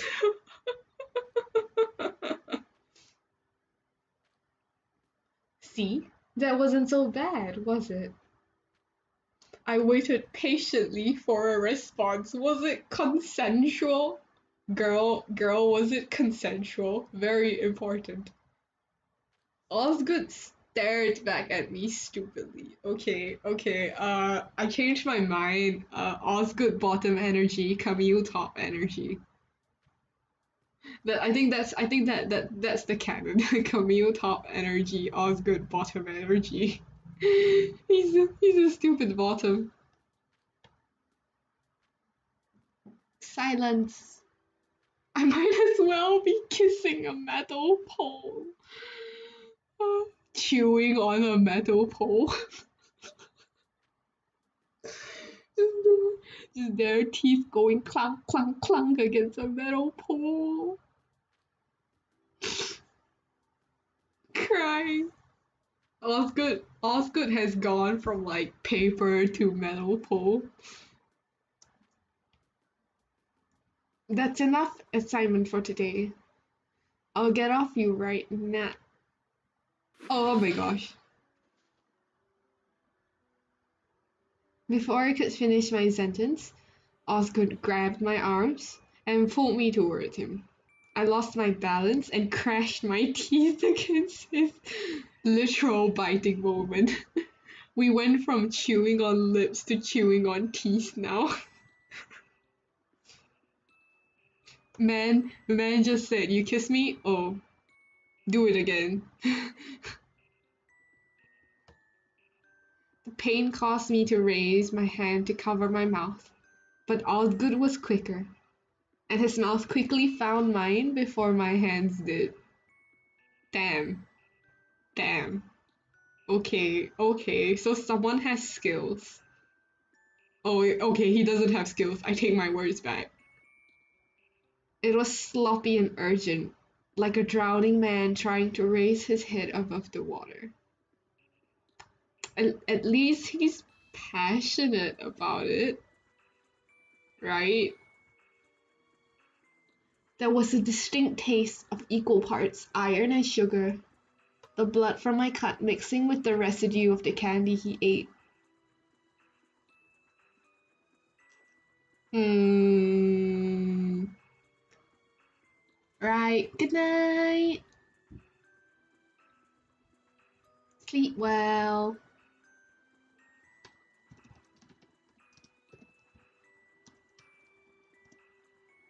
Thanks for visiting.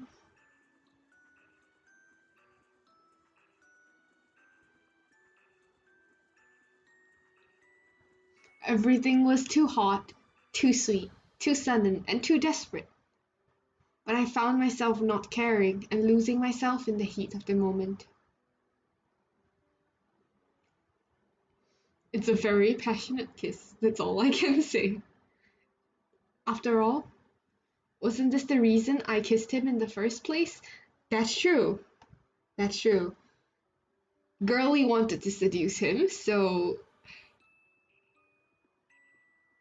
I guess they're both tempted by each other. To escape from the madness to more familiar territories? Just as suddenly as it began, it ended.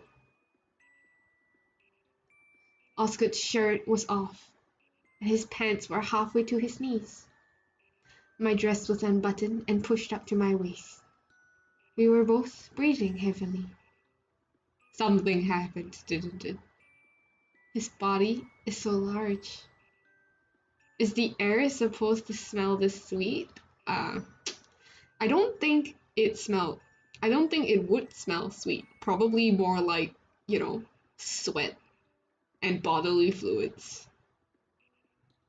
I don't think the smell of sugar from your mouth is gonna last that long. Why does Osgood look so troubled and terrified? Shh, it's okay. No, shirtless, topless. You aren't doing anything wrong. Somehow, I doubt that. We aren't doing anything wrong. With that, I opened my arms and hugged him. His skin felt dry and warm. After the bleh, what is English? After the briefest of hesitations, he hugged me back.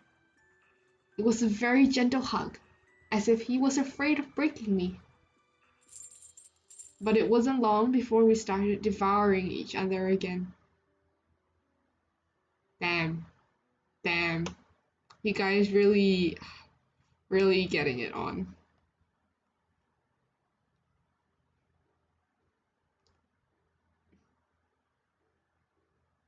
I am in a field of flowers. The grass tickles my feet as the wind blows through my hair. This feels like the start of a dream sequence, a flashback sequence, something like that. Ah, it's so relaxing. When was the last time I felt this relaxed? Something isn't right. This is such a nice place. I should take Ivy here next time. Something is definitely not right. Oh, shut up, shut up, shut up, shut up. Do you know how stressed I've been lately?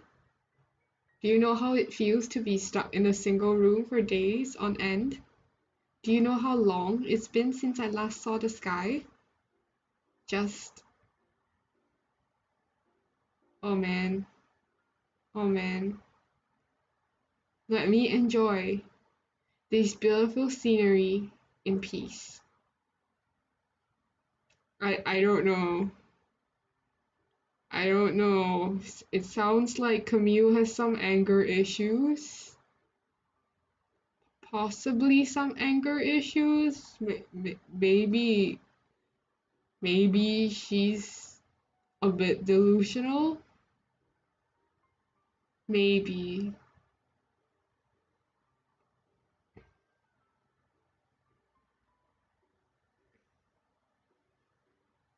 I I choose to wake up. Oh my god. Something is seriously wrong. What was that sound? The first thing I noticed was the smell of the air. Instead of the almost overbearing sweetness, it smelled metallic. I was already fully clothed, but Osgood was nowhere to be seen. He probably went to. Oh my god. What was that?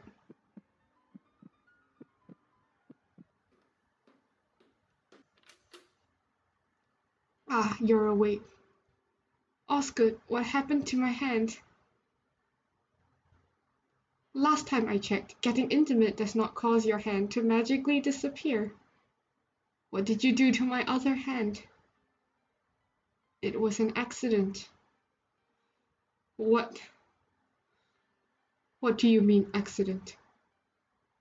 What do you mean accident? You cut my hand off. I.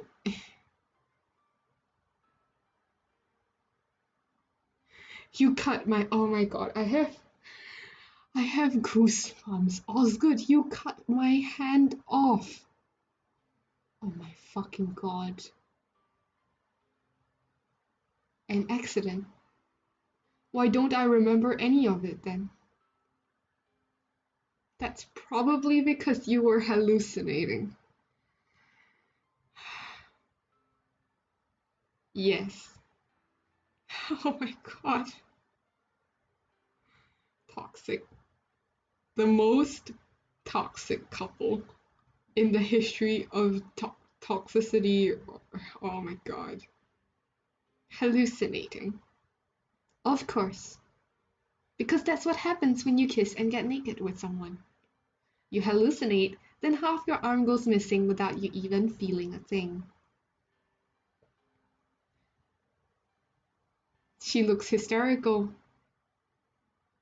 Things are going downhill. God damn it, Oscar, just tell me what you did with my hand. Oh my god, I'm sorry I ate it. What? What? He's a cannibal? It was an accident. I didn't mean to do it. But I hadn't eaten anything for almost 20 days and I was starving. He was stuttering as he paced around the room with his hand in his hair, like an agitated animal. I should have kept my distance. Should have made up my mind sooner to find more food. But you were right here, and you kept talking to me. Then it didn't feel so bad, so I let my guard down. He's a cannibal! Oh my god, he's a cannibal! Shit, shit, shit, shit. Hello, hello, Susu. Okay. Mr. Hobo is a cannibal. Did you just join?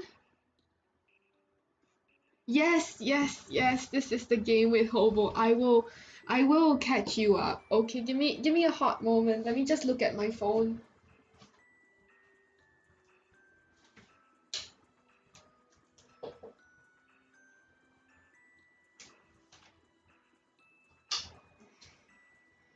This is I'm back. Yes.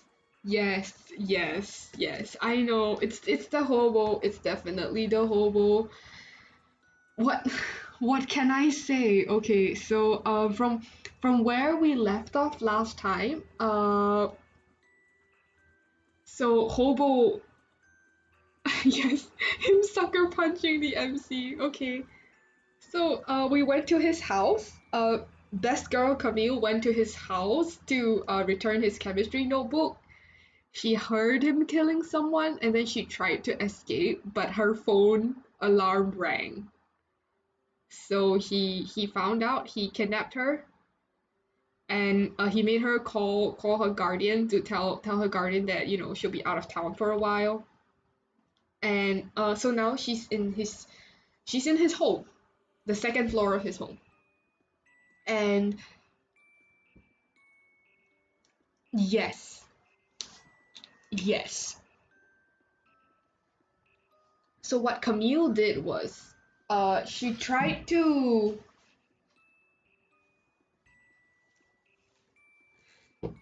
He might not be an actual hobo, but I think at this point, him being a hobo is better than him being whatever the fuck that he is. So, Osgood, Osgood and Camille, like, Osgood ignores Camille for a long while, and then Camille starts talking to him. She tries to like seduce him and stuff like that just to get him to speak with her. And eventually they start like getting to know each other. And one time Osgood comes down with a fever and Camille takes care of him. So the most recent bit when Hex was with us was that they had intimate relationships. Their relationship progressed to an intimate stage, right? Yeah, they progressed their relationship seemed romantic, progressed to an intimate stage, and then Camille, there was a dream sequence. Let me,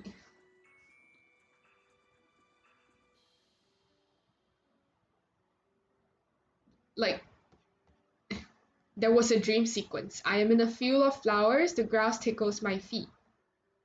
It's a dream sequence. It's not real. It's not real. And she's really, something feels wrong. And then when she woke up, her arm was gone. And Osgood confesses to having eaten her arm. And he said that he was hungry. He hadn't eaten for 20 days. And he should have gone to find more food, but she was here and she was nice and she kept talking to him and he lost control.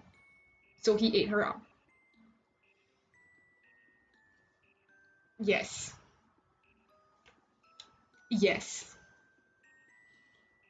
So now that's what I don't understand. Like he provided her with food, like cereal and stuff like that, but he didn't eat. He didn't eat that. And the previous corpse that we saw, the man that Camille heard him killing, the one that he showed he showed her the body just to terrify her. It had pieces of meat missing. So now the question is whether Osgood has always been a cannibal, or whether it's a recent development. But I am more so leaning towards he's always been like this.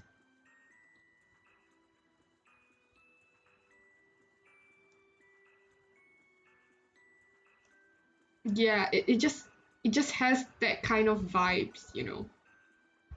But anyway, we are continuing on from where Camille find out her arm is gone.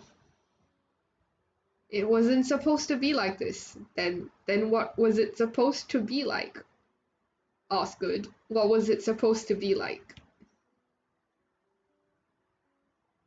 I thought I had more self-control. Maybe it might have been the blood because when they kissed it got messy and he cut her lip on accident because they were chewing on each other and maybe the blood triggered him. Maybe Osgood is a vampire. We will never know. Maybe he's secretly a vampire. Maybe he's like Edward Cullen's evil twin.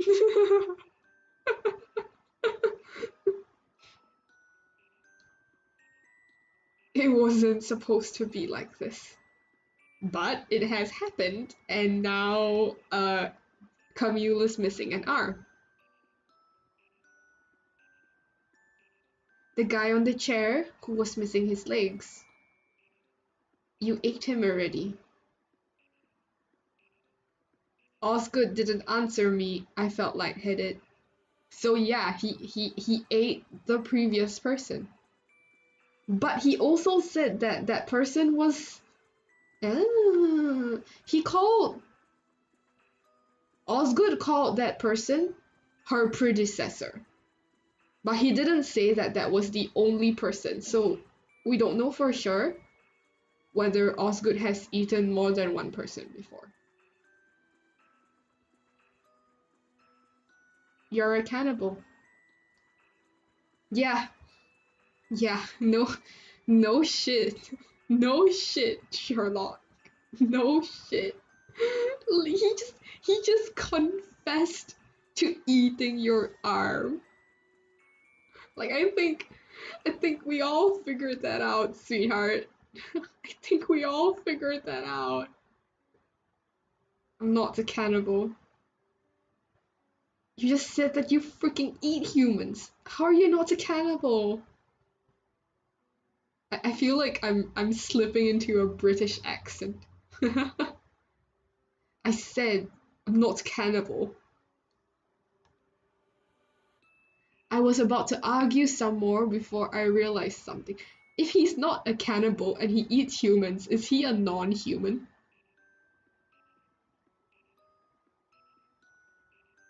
Maybe he is a non-human. It could be. I'm not a cannibal. How British do you want me to go?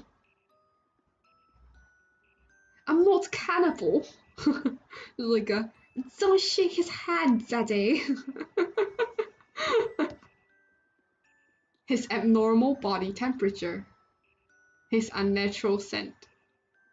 How I completely lost my marbles after kissing him, despite him being completely inexperienced. I think this is just seriously setting up to tell us that Osgood is not human. I really think. My eyes darted to what remained of my left arm.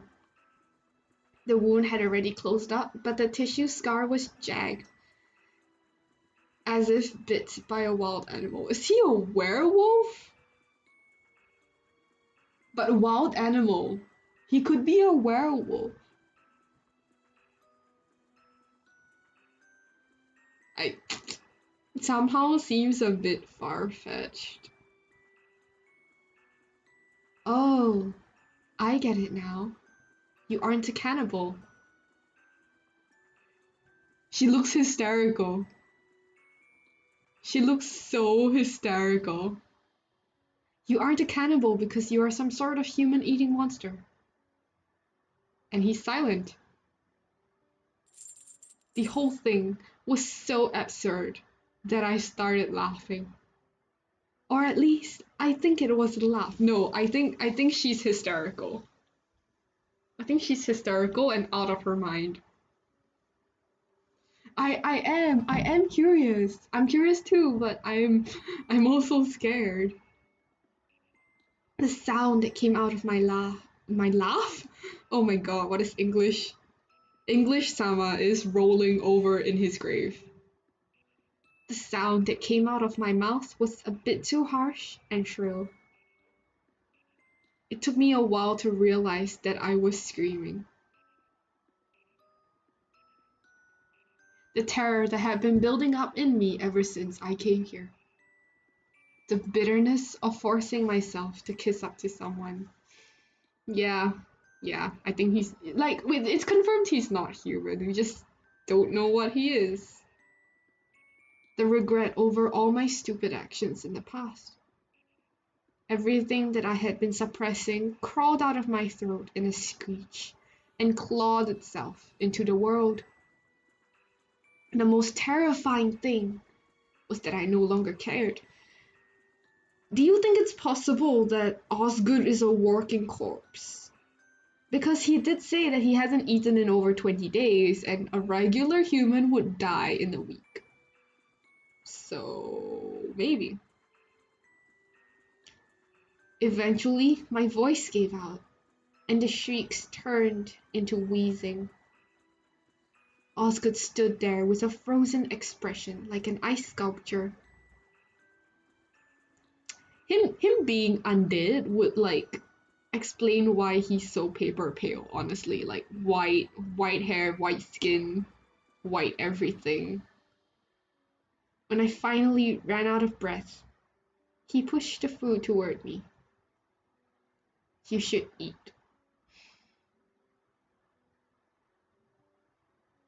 This actually kind of feels like scum abuse at the moment. Because he cares. Or he sort of cares. He sort of cares at this point. Or it looks like he sort of cares about Camille. But Camille never really cared about him. Like you can't tell whether he likes her or whether he sees her as food. I would wager it's both. It was curry beef. Like he cares enough to get her good, like decent food as opposed to just, feeding her apples for every meal. Out of habit, I reached for my spoon and took a bite. He visibly relaxed at the sight of me eating food. After 3 bites, I set the food and spoon aside and walked towards Osgood. Oh, there was once where he gave her like apples and oranges and bananas for a meal. He he could be feeding his future meal. We don't know. Yeah, that was the first time, and like I think the second time he only gave her like cereal. That's it. It's like after they started getting along and she asked for like, a bit more stuff that he was willing to get it for her. So I think that shows that on some level he cares.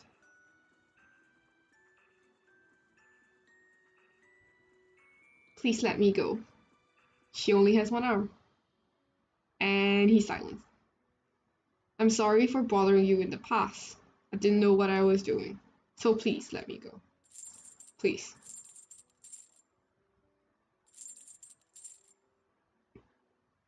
The chains are so freaky. The chain sounds are so freaky. Having spent myself, I kept repeating those words over and over like a broken record. She was, I think Camille would have been fine pretending, but the arm, losing the arm really like made her lose it. Throughout the entire process, he looked back at me with eyes like glass.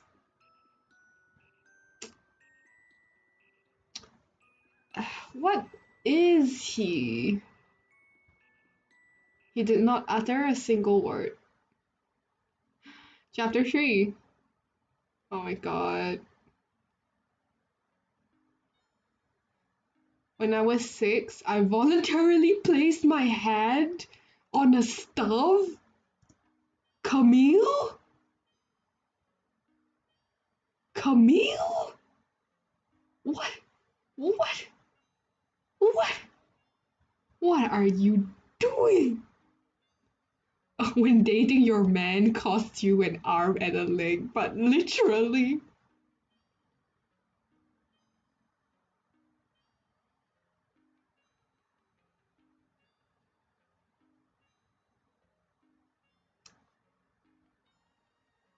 Oh my god. Okay, so remember there was a dream sequence where like okay, so I mentioned right before we woke up to find our arm gone, there was a dream sequence like where she was in the field. I feel like if she hadn't woken up, like if we didn't choose to wake up, that would have been a bad ending.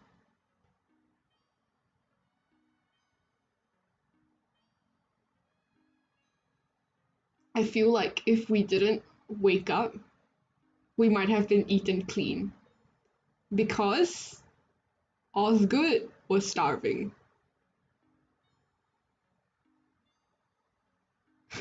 No, why did you have to say fresh meat? That's so scary.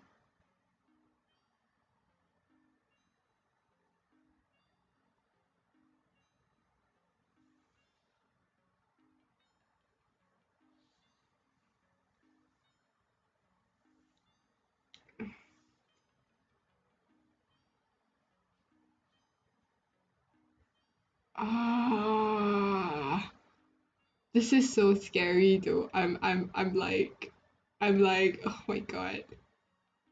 My stunt was inspired by Trish Johnson. One day during recess, she had broken her arm by accidentally letting go of the swing too early. The whole class gathered around the school gate to watch as Trish was carted away on a stretcher. All of us enraptured by the wailing of the ambulance and the shouting of panicked adults. She wants attention. This girl wants attention. Trisha's mother came into the school with her jacket askew and her forehead creased with worry. This girl is an attention seeker. She craves it. And now she's got the wrong kind of attention.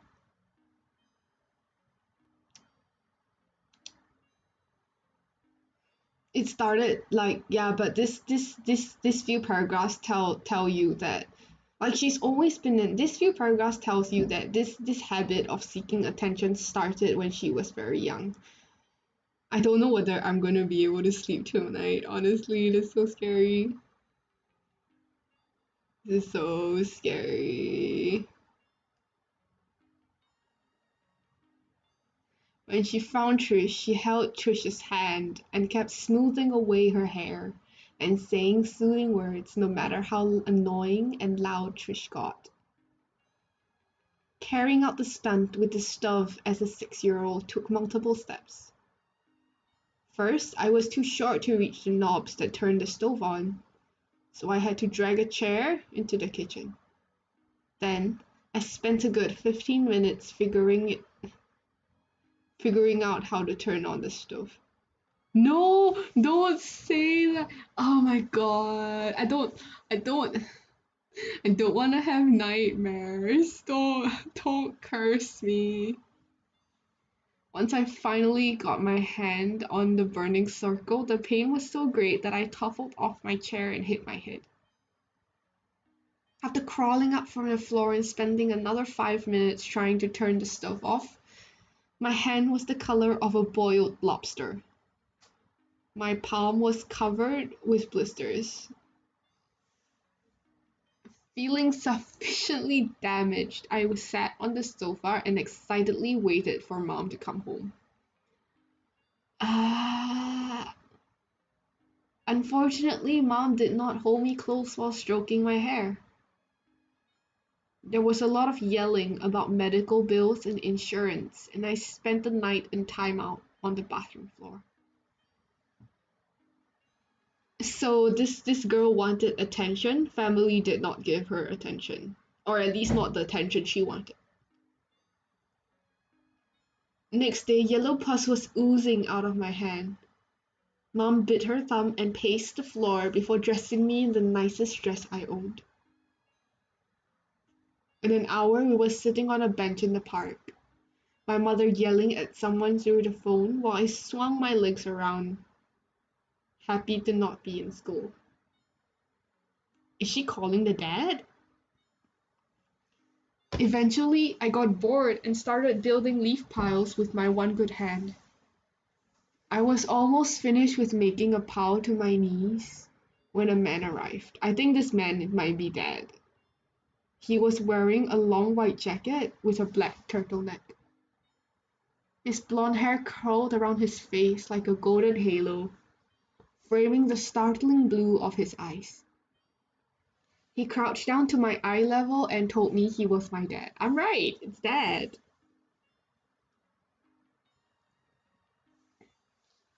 So this family unit probably like broke up.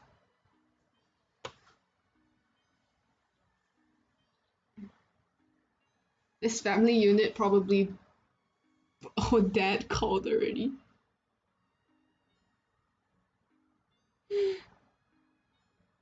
You gonna go to bed?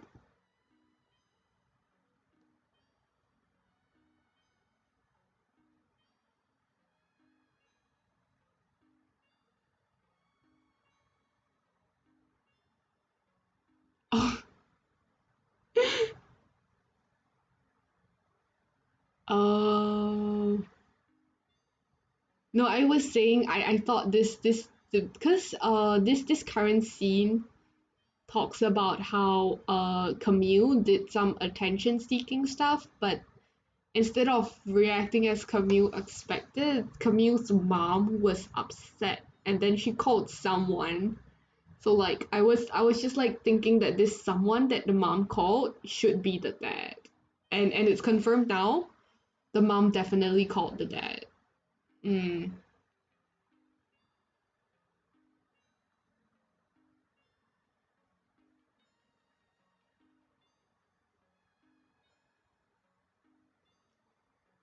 He didn't look like a dad. Too fashionable, too handsome, and too young. So Camille's mom may be a cougar, but dad was nice. He took me to the hospital to get my hand treated, then we got ice cream and went to the movies. By the time we parted, I was already counting the days when dad would visit again. 3 weeks later, I was sent over to dad's place for the weekend. Probably like a divorced family unit or like, cougar mom. Mom never bothered to pick me up again. Ah, abandoned child. Dad was a very easy person to love. When he walked into the room, he emitted so much charisma and light-hearted energy that people couldn't help but flock to him. So when he decided to direct his attention to you, you couldn't help but feel that you were as special and well-loved as he was. When Dad was in the middle of an adoring crowd, he would often beckon me over, kiss my hair, and gesture to everyone around him to take a look at me.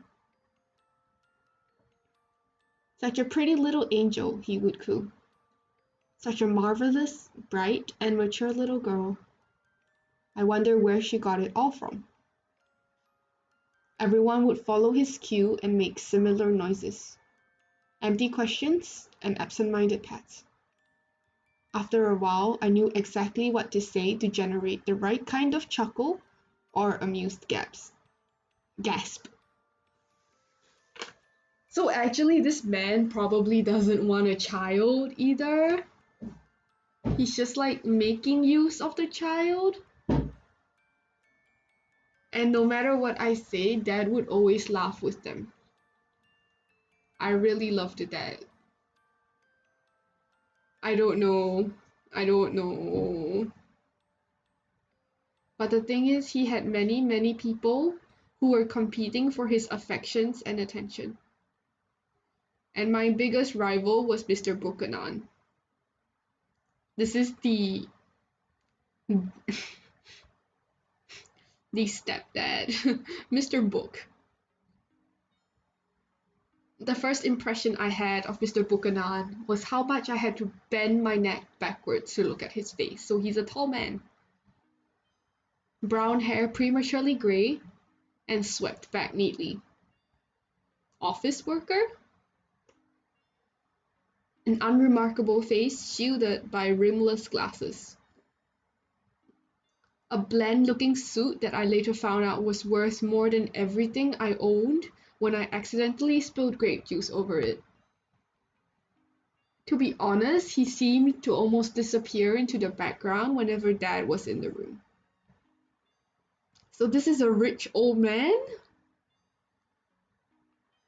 Sounds like a rich old man? But when Dad was drunk, it was Mr. Buchanan that he asked for. Mr. Buchanan that he threw himself at. And Mr. Buchanan who carried him back to their bedroom. I think Mr. Buchanan doesn't like me very much, I told Dad over ice cream one day. Dad's cheerfulness dimmed and he looked pained. But it was all over in a flash and he was all easy smiles again. I mean, which wife would like a former wife's child? A stepchild. I don't think anyone would like that, really. Oh, it's not your fault, sweetie, he said as he stroked my hair. Charles isn't angry at you, he's angry at me. He'll come around eventually. At that time, I was naive enough to believe Dad's words. I threw myself into my schoolwork and brought back perfect scores and awards. I drew elaborate crayon drawings of the three of us and slipped them under their bedroom door. Damn. I told Dad loudly that I wanted to be a successful businessman like Mr. Buchanan when I grew up. I can't see this turning out well. I can't see this turning out well. But Mr. Buchanan always looked right through me. So I tried harder. The tilt of Mr. Buchanan's head, the way he crossed his legs while reading a magazine, the tiniest of smiles he wore when talking to Dad, and the way he seemed to have perfected the art of pretending I didn't exist. Whenever I am tired or anxious, everything he does is played on repeat as I agonize over every single detail. This is like the stepchild trying to please the stepmom, but the stepmom will never find the stepchild pleasing. Except that this might be the case of a legal wife finding the illegitimate child displeasing. It's possible. She could be the illegitimate child.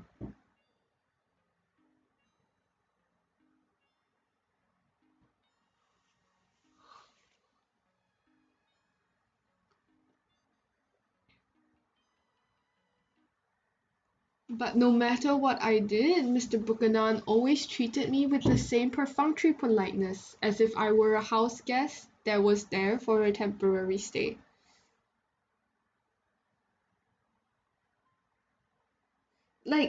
The reason why I say she could be an illegitimate child was like the mom ditched her, right? So maybe the mom and the dad had like a one night stand.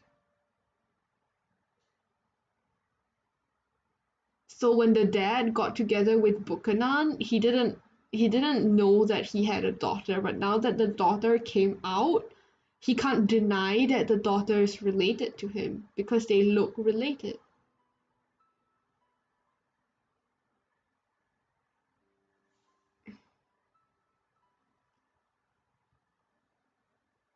So this sudden illegitimate child popping up could also explain why Buchanan is so unhappy. Dad and I had a tradition.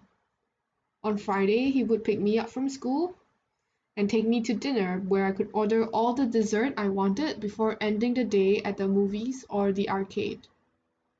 But when I was 11, the person who came to pick me up was Miss Johnson. 3 days. Oh my god. 3 days later, I was dressed in a nice black dress and sitting beside Mr. Buchanan in front of Dad's coffin. Oh my god. Oh my god. Everyone around us was sobbing and wailing, but the two of us remained quiet as if we couldn't quite understand what was happening. When everyone paid their respects and left, Mr. Buchanan turned to me. Well, Leon is dead. He's so heartless. I nodded numbly. He pinched his temples and sighed. I have already arranged for you to be transferred to a boarding school. Your father wanted you to have a good education, and I want to respect his wishes. Johnson will sort out the details with you. With that, he started to turn away and leave. He can't accept the girl.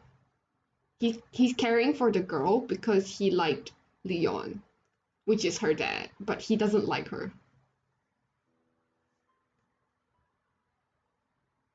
Did did Dad say anything before he died? Mr. Buchanan let out a bitter laugh before brushing me off. That was the last time I saw him. Within a week of arriving at my new boarding school, I decided that Ivy Sue was going to be my new best friend. Despite being half a foot shorter than me, she wore spiked chokers and combat boots, had fingers stained with paint, and rushed through the hallway carrying a sketchbook the size of her torso. She had just the right sort of cool that didn't entertain a large crowd and didn't ask nosy questions, something I desperately needed. So, one day, in typical middle schooler fashion, I boasted casually to her that my dad was a model. Within 30 minutes, she was sitting on my bed and flipping through my photo album. Wow, You weren't lying. Your dad actually could be a model. I grabbed the photo album away from her, flipped to one of Dad's magazine covers, and jabbed my finger at it. Not could be, my dad was a model. I think this makes the whole illegitimate child theory more likely because as someone in the fashion industry, if he had a family, it would probably be known to the public.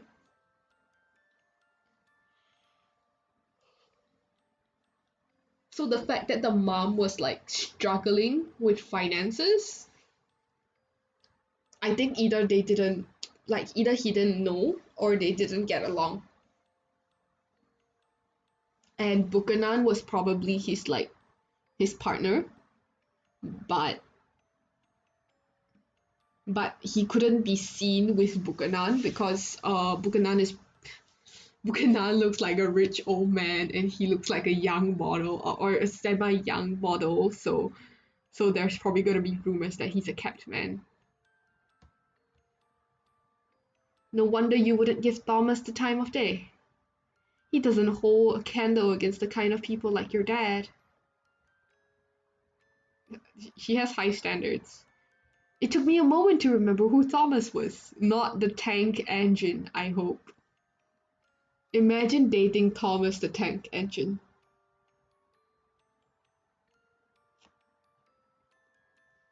Thomas is okay looking, I just don't like his personality. I like cooler and more level-headed guys. And look who you ended up with, girl. Look who you ended up with. You ended up with the hobo that ate your arm.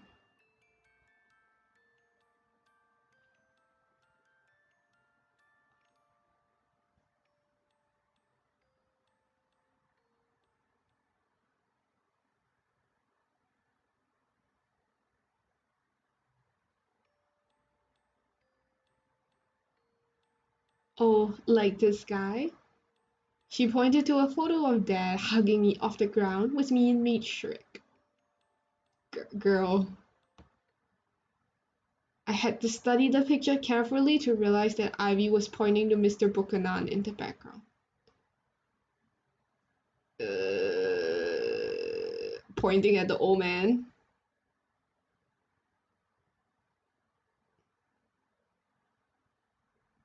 Every time there's a long pause, I'm like fearful. Oh my god. Instead of the usual litany of piano pieces, I was woken up by a sharp, tingling pain coming from my left hand. I gasped in pain and grabbed at it before realizing that it no longer existed. Disoriented, I curled up on the mattress and tried my best to deal with the pain. It stabbed at my missing hand with malicious glee. It didn't take long for sweat to start soaking through my clothing. Oh my god. Oh my god. This game deserves its horror tag. By the time the pain finished toying with me, I was so exhausted that I almost went straight back to sleep. This game is so scary. But then I realized that the house was entirely silent. No piano playing. No sound of Osgood moving about the house. Oh, there's a YouTube link. Let me here. You can see my screen on there. Yeah.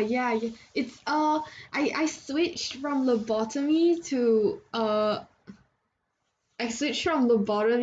the hobo game, the hobo game, because lobotomy decided to crash. Like it just said nope, no, nope, and then like Yeah, it just said no, and it wouldn't let me share the screen even after I restarted the game. So I just switched to playing this game instead. Yep, yep. No piano playing. No sound of Osgood moving about the house. Nothing at all. Yeah, SCPs. No, they all escaped today, and then I had to restart, and then they just said, no, we're not doing this again. I don't want to do this again.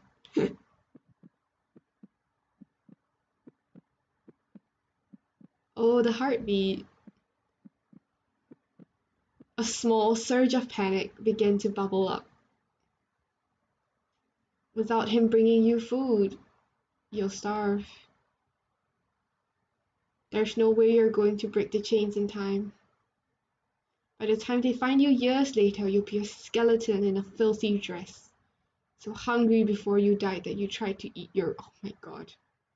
I yanked my hair with my remaining hand. Please, please don't talk about cannibalism. Oh my god. The pain helped momentarily cool my mind. This game has gone from yandere to just flat out cannibalism. In the corner of my eye, I saw three boxes that weren't there before.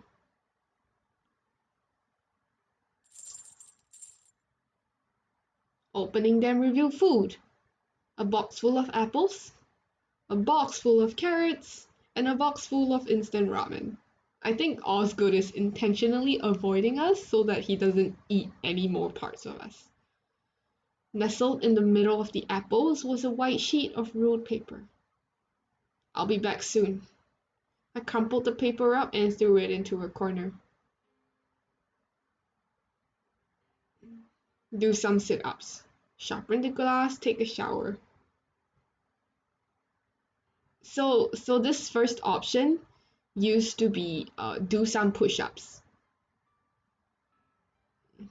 Yeah, he just gave us one whole box of apples, one whole box of raw carrots, presumably raw carrots. I'm gonna assume that there is no soil on them. I'm just gonna assume that there's no soil on the carrots, but there's really not a high chance of that. Like, who's who's gonna just wash the carrots for you? Maybe, maybe. But like I said, this first option here used to be do some push-ups, but since we lost an arm, that's no longer possible. So it's become let's do some sit-ups. Maybe the carrots is extra nutrients. Speaking of extra nutrients, in the book Charlie and the Chocolate Factory, like the original novel, not the movie versions, there was so one of the naughty children, Augustus Sloop, he eats a lot of chocolate. And when the reporters came to interview his mom said, look, it's okay, it's fine to let him eat chocolate. Chocolate contains lots of nutrients. He's a growing boy. And I'm just like, what kind of nutrients does chocolate have? Come on. I'm very interested to find out, lady.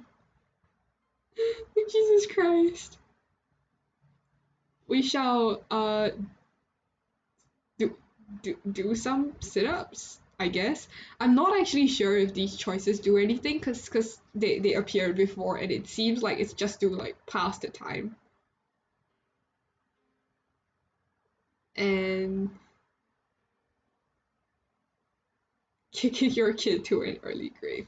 Yeah, that's the thing about Charlie and the Chocolate Factory. Like it talks about bad parenting, and we can sharpen the glass, I guess. Yeah, you see, it just comes out again. It's just to like waste the time away. Just tells you that Osgood is not. Osgood's not around. We're just gonna click through, like A B C D E F G. How many times have I clicked these? How many times? This is the 8th time. 9th time.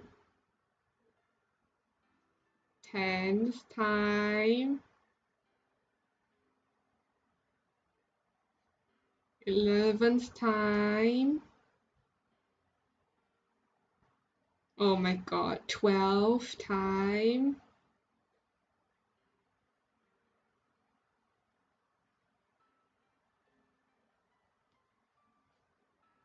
Silence! It's finally changed. After 12 times. Still no classical music. How long has it been since? No, never mind. I had to keep myself busy.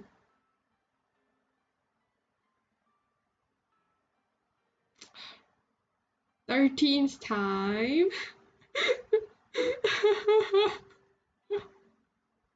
I don't know. I don't know. 14th time. 15th time. 16th time.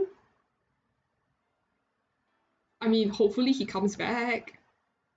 17th time. Can we fast forward? 18th time. 19th time. 20th time. We'll be so strong that we can bench press him. Yeah, I think we should. 21. We can like we can't bench press him without two arms though. We can't bench press him without two arms, but we can kick him in the dick.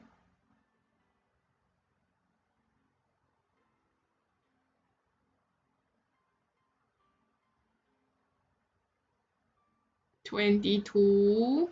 Silence! Oh my god, it progressed! Yes! I never knew that silence could be so oppressive. Are we gonna go into 23? Silence? Silence? Really, what's the point? Why are you still doing these useless things and trying to act like everything will be fine? Really, how desperate do you have to be in order to break into the house of a literal monster? You are a terrible friend and a terrible daughter. Oh my god. Just accept. Oh my god. Oh my god.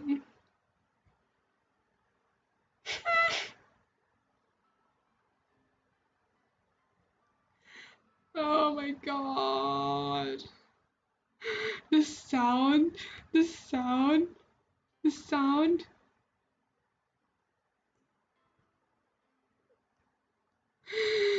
The sound of the door just literally.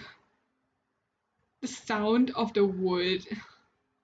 Yeah, okay. So like certain parts of the game turned red for like I guess it's like for emphasis, and like Camille has the habit of like shouting at herself in capital letters. It's so scary.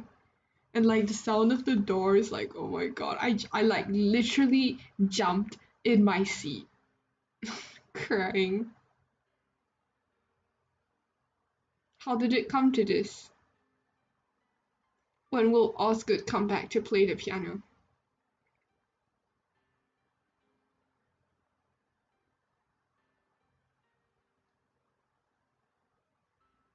Silence.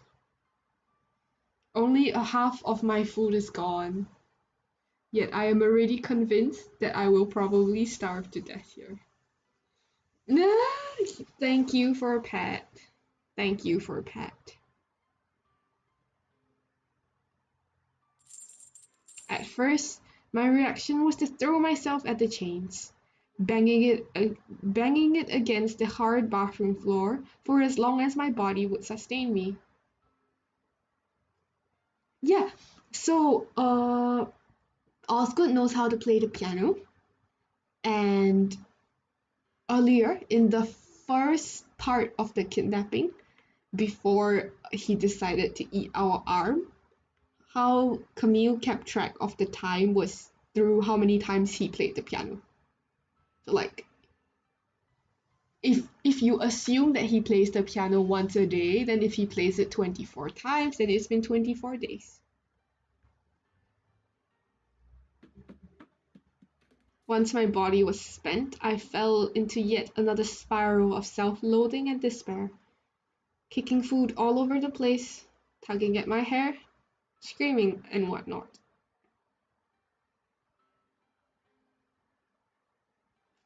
But now that I accepted my death was most likely imminent, I felt a strange sense of calm. The calmness of a dead fish washed up on the sand like on a grey afternoon. Oh my god. And the worst parts, I don't even have any last words to impart to anyone. Here lies Camille Dubois, a girl who lived her life frivolously. She was known for chasing after cold guys and being a pretty self-centered twat. Oh my god, what an epitaph. She left behind absolutely nothing of value and will be remembered by no one. Because if she actually mattered, then someone would have come to save her already. I mean, you did call your guardian and tell him that you would be out of town for like 2 months. God, if you do exist, I promise I'll try to be a better person if I survive. And if I am destined to die, I hope you can make me into a better person in my next life. I don't think God works that way. I don't think God works that way, honey. Someone who is kinder, more committed, more caring, and more what? More ugly?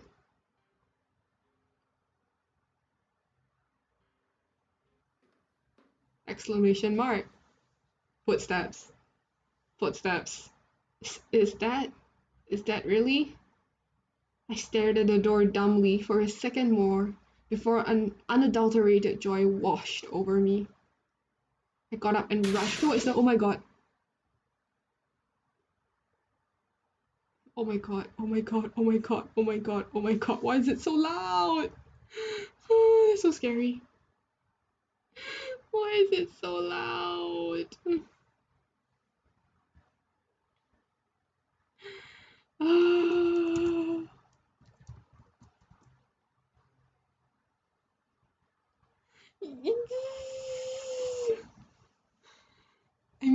I mean, Mr. Hobo is home, but like, oh my god, he sighed.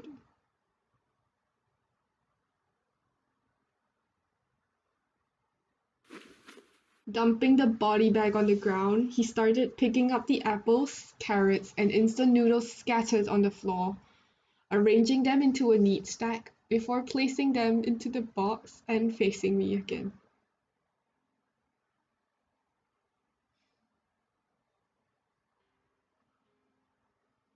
I'm back. If this were an anime, it'd be like the whole Tadaima Kairi kind of scene, but like they're so dark and toxic. They're so dark and toxic. Oh my god. Don't look at the bag. Don't look at the bag. That's good that you're back. He looks stressed. You are afraid. Of course! Of course she's afraid. You look. Look. Hello. Firstly, you ate her arm.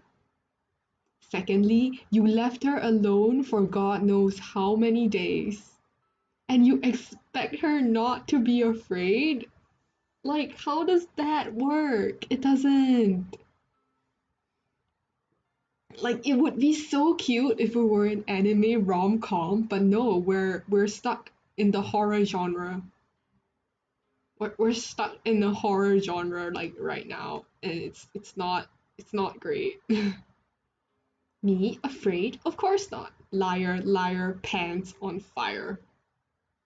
It's not like you're going to eat another one of my hands. My false bravado wasn't fooling anyone.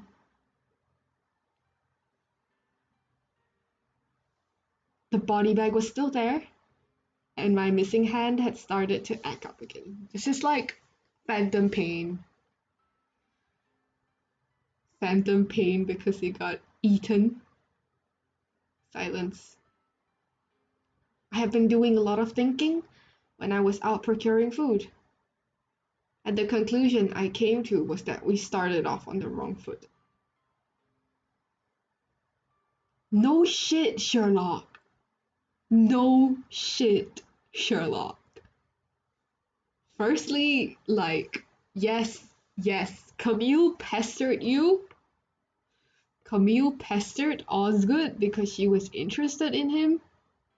She stalked him. That was entirely her fault. But Osgood agreed to go on a date with her, and then he never showed up. That was his fault. So, like, duh. Of course.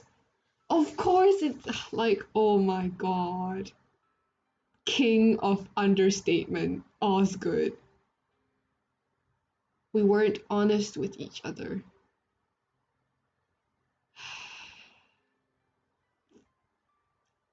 Like, really? Can you be honest now? Can you tell us what you are?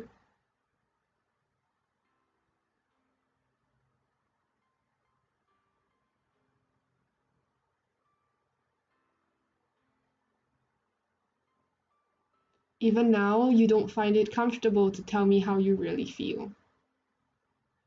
Like I said, you ate her arm and then you left her alone for a few days. Of course, she will be scared. It's human. But it's not too late to fix our relationship. Holy shit. Holy shit. Holy shit. Yeah, his secret is that he's not human. He wants to fix their relationship. Holy shit, holy shit. Why? This is scary. This is scary. Relationship? What relationship? Osgood suddenly reached out a hand towards me. Yeah, I don't. This is so dubious. What kind of relationship do you have? His fingers stopped inches away from my face before he dropped his hand back to his side. There was blood under his nails.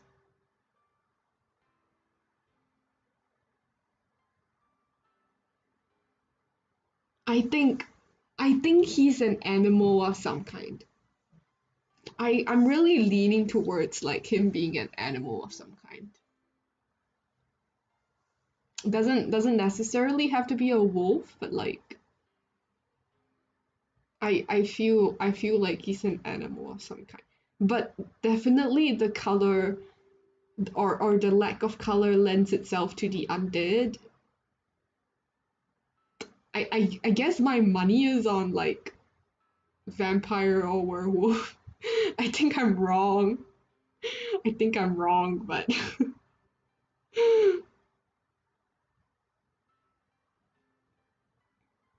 silence. I am not going to let you go. I am already breaking the rules by letting you live. Holy shit. A dead were animal. Yeah, maybe he's a dead were animal. He took a deep breath and shoved his hands into his pockets. I wonder if the insides of his pants will get stained.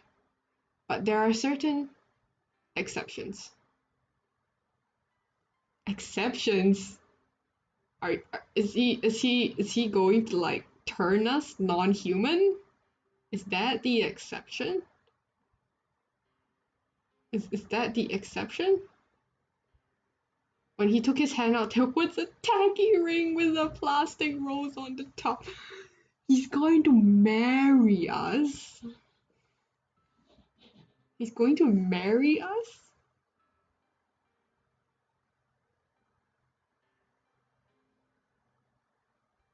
I don't I don't know.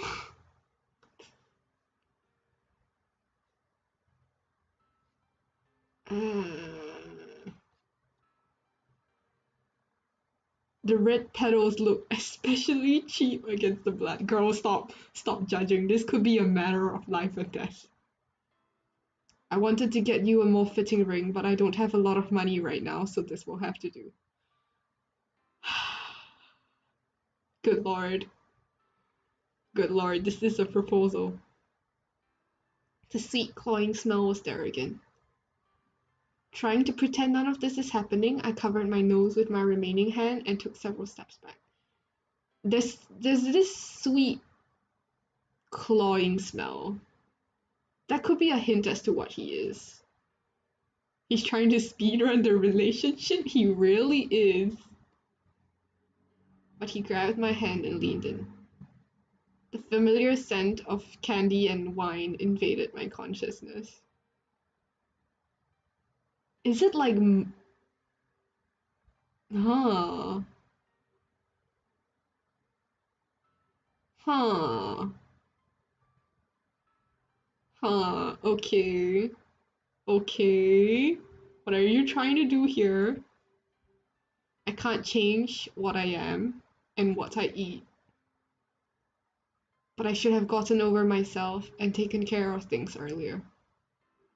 He pointed to the body bag in the corner. I have already stocked up on food for the next month. Oh my god. This is his way of saying that, look, we can kiss now. You don't have to worry, I won't eat you again.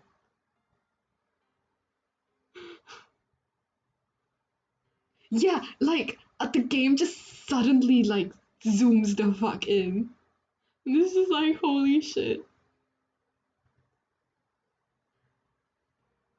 It won't happen again. He peeled off my hand from my mouth and tried to put the ring on my finger. But the ring kept sliding off my finger and he had to settle for my thumb. He doesn't even know her ring size and he wants to marry her. Like, oh my god.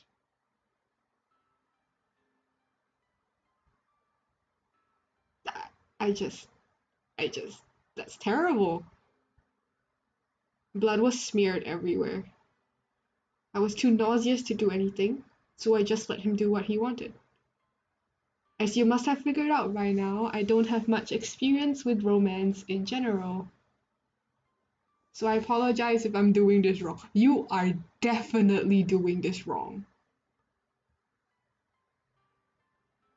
Yeah, you are definitely doing this wrong. The normal people don't kidnap their prospective marriage candidates and then like eat their arms and then try to propose to them. And you know, we don't feed them only carrots for meals either. That's like a big no-no. Everything has been less than ideal. I really do wish I had more resources on hand. You for someone who is presumably non-human, possibly immortal, you are broke. You are a literal hobo.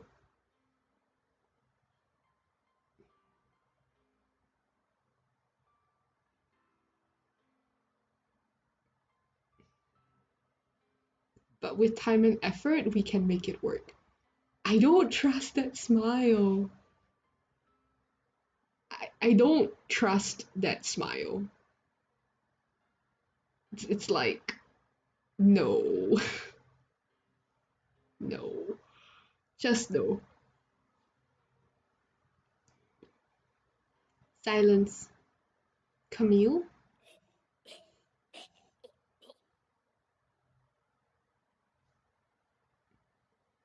Is it the first time he smiled? Yes. But also Camille just threw up. Like I can I heard the audio of her throwing up.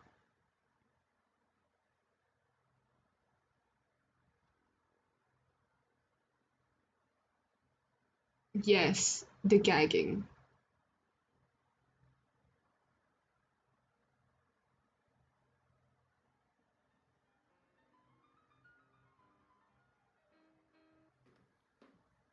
Mm, the door. How are you feeling? I ignored him and looked down at my remaining hand. The garish ring with the rose perched on my thumb like a poisonous spider. I think she was throwing up. Yeah, it doesn't say, but I think she was throwing up. Silence. Do you not like the ring? This isn't really a matter of whether I like the ring or not. Yeah, exactly. Your priorities. Your priorities, man. Your priorities. Like how can you be focused on whether she likes the ring or not? Oh my god.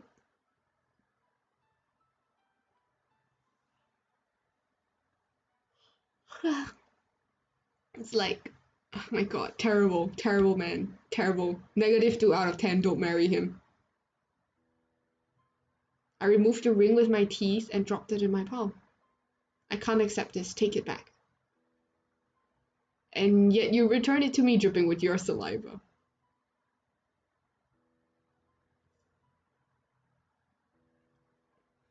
It's at times like these that I think they might make a good couple, but then you remember who they are and what they've done, and it's kind of like, oh god. Like, she wouldn't have to return the ring to you dripping in saliva if you hadn't eaten her arm. You know, like, if she had two hands, two functional arms, two functional hands, she could have just pulled it off. But you had to eat her arm. So she has to use her teeth.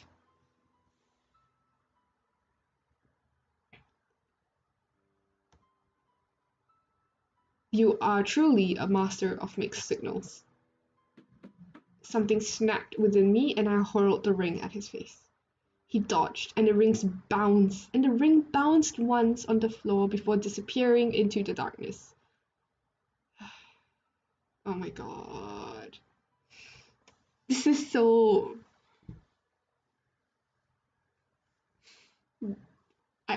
I don't know why, but this is reminding me of the 50 Shades of Grey. 50 Shades of Grey, you know, where they get together, then they get angry at each other, and then they break up, then they get back together, then they get angry at each other. It's 50 Shades of Grey, except it's 50 Shades of cannibalism.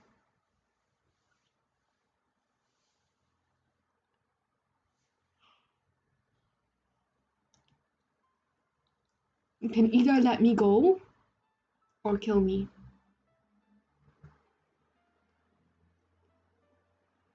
I don't care which anymore, but I refuse to play along with this. I was forced to stop to catch my breath.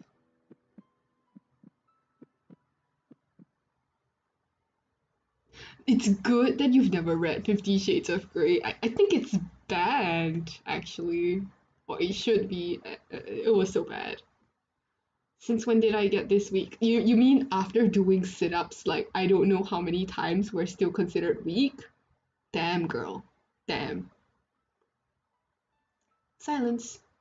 I thought you liked me. You can't be serious. You were cheerful and talkative to me even after I brought you there. Confusion in his voice grated on my nerves. You are the person who decides whether I eat or starve, whether I live or die. Of course, I have to be nice to you. And to be nice to you for days on end, I have to convince myself to like you. And the truth comes out.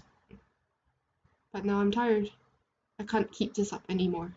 So really, do whatever. I turned away from him. Do you actually mean what you said? I feel like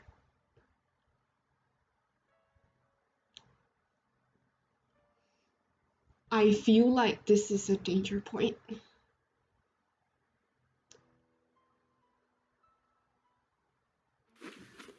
Before I could even open my eyes, I felt a bit sink and found Osgood's body hovering over mine as he pinned my arms to the bed. The smell of candy and wine enveloped me, and I tried my hardest not to breathe. Oh my god. Fear. That sudden zoom in though. That sudden zoom in. What are you doing?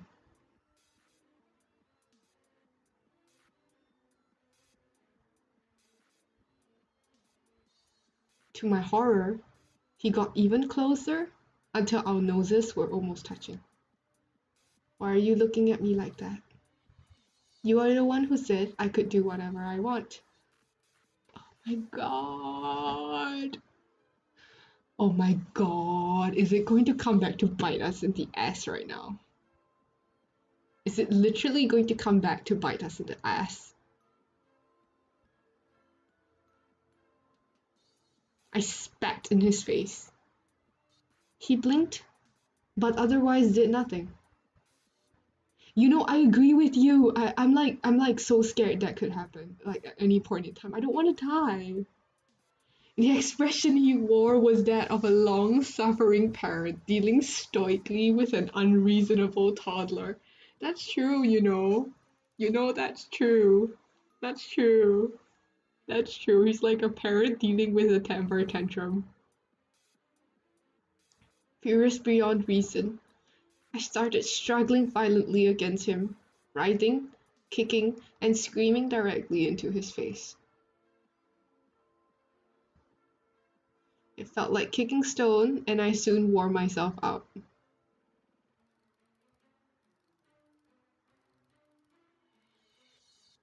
Like, it just, she's throwing a temper tantrum, and he's dealing with it.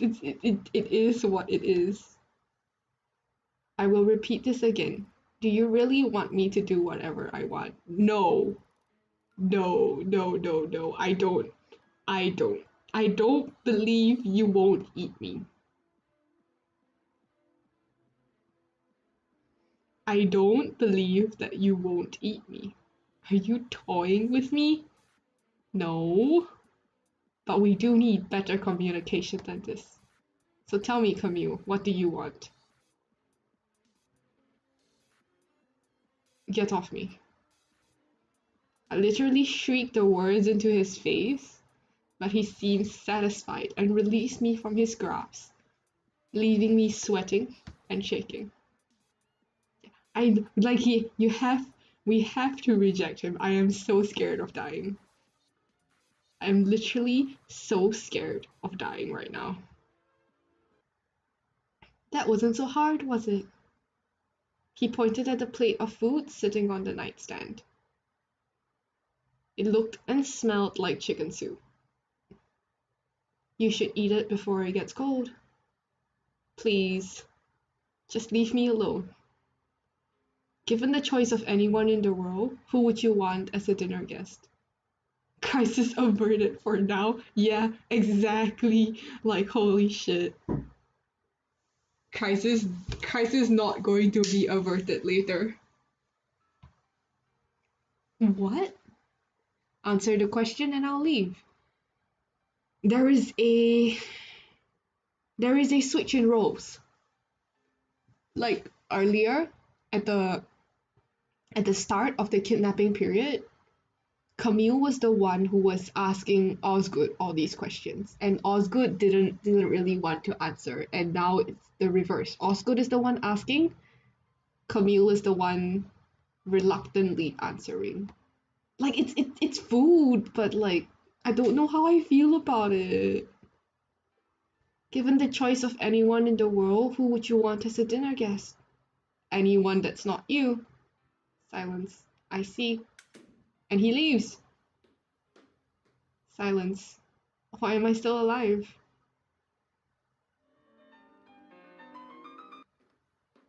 Piano music.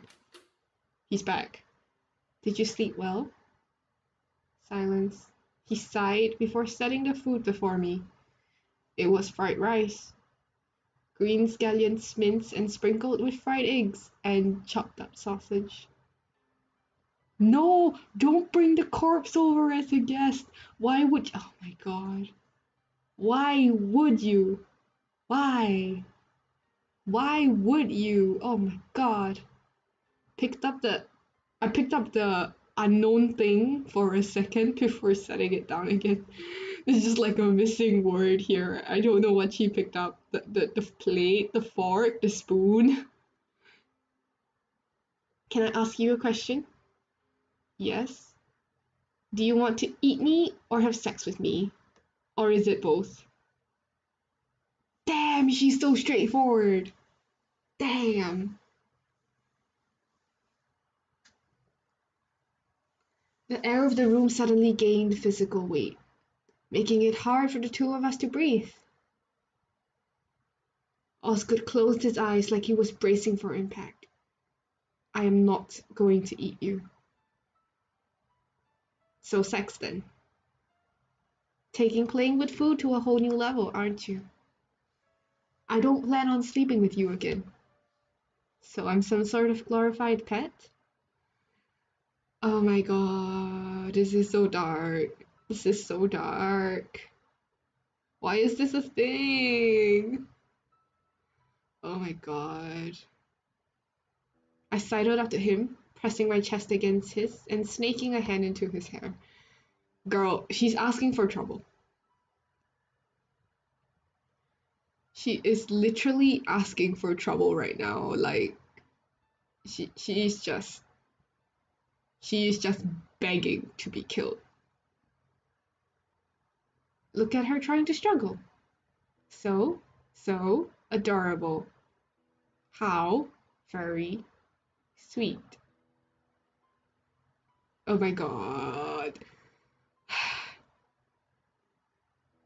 This is this is like this is like watching a train crash in slow motion. They're just like ripping into each other.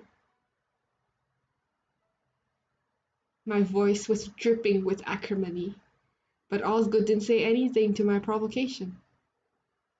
My hand was now at the back of his nape, and I could feel his neck stiffen.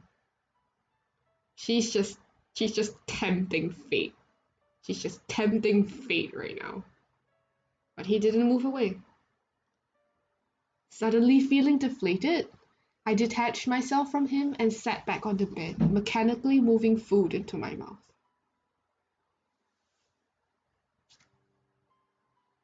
The last bit of fried rice disappeared into my mouth when a list of questions appeared in front of my eyes. What could constitute as a perfect day for you? Name 3 things you and the other person appear to have in common. For what in your life do you feel most grateful? What is this? It's a list of questions that we are both going to answer. What is this game? 20 questions? Are they going to play a game of 20 questions? Oh my god. I think this game isn't gonna end anytime soon. I think we're only like halfway through the game. To get to know each other better. This is literally 20 questions. I grabbed the list from his hand and threw it behind me. These questions are lame. I have a better question. How did I taste when you finally took a bite from me? Oh my god. He is. He is okay. Like couples therapy is so apt, except that one half of the couple wants therapy and the other half of the couple just wants destruction. That's it. That's this whole situation right now. Anyway, couples therapy isn't like a fantastic job line to go into if you ask me, especially if you're gonna be seeing people like them.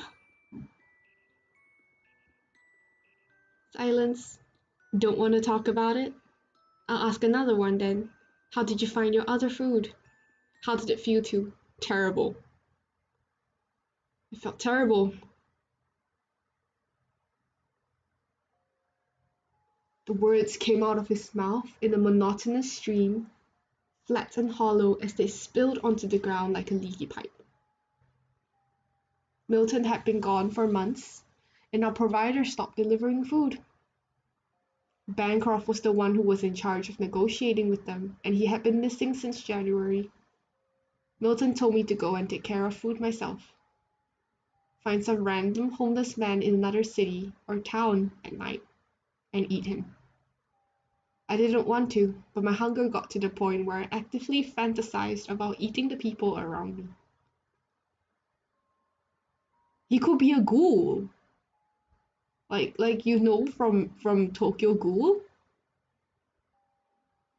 Like he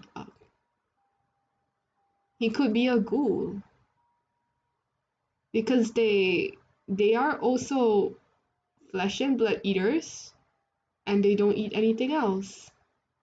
It's possible, and he did say that they have providers. He could be. I don't know how many times I dreamed about tearing a chunk off you in broad daylight. Holy shit. Silence. Silence. The dead man I showed you when you first came here? I didn't kill him. He bashed his head against the dining room table when I wasn't looking. Damn. Then there's you. I originally made up my mind to eat you. Holy shit. Holy shit, that zoomed in. Top theory, he's a ghoul now. Yeah, I think so. It would have been something Milton and Bancroft would have done. But at some point, I lost track of my purpose. At first, I told myself I didn't need to eat right now. Then I became convinced I didn't need to eat at all. Maybe that's why he got a fever. Because he starved himself and then he got a fever. It was only when I ate your hand that I realized how wrong I was. I was still hungry. He tried to ignore the hunger out of sheer willpower.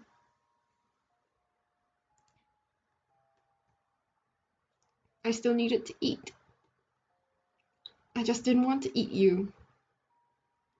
Thank you for that heartfelt confession. I am very touched. I can't say the same for Camille, but I myself am very touched. But unfortunately, you still ate her hand, and I think she's still traumatized. You know, still traumatized. His confession though, like I don't think it's worthy of forgiveness for all the dubious shit that he did, but it certainly makes sense. It's a good start. It's not forgiveness worthy, but it is a good start. Can you just let me go? Please? The answer is no. Stop asking. Yeah, you see, the answer is no. He's never gonna let you go. It's kind of cute because he like the fact that he can be humanized even though he's not human because he fell in love and him like not knowing, not being used to what that is, having no experience, and he's just like I will fight myself for you, but it's still fucked up. It doesn't change the fact that it is fucked up. Then why did you tell me all this? So I can feel grateful for you sparing my life? No, he just wanted to be honest with you. Camille, stop. Camille, stop being a little bitch. He just wanted to be honest. And for what? Name one thing you and I appear to have in common. White skin. You both have white skin in common. That is the common point. You have white skin.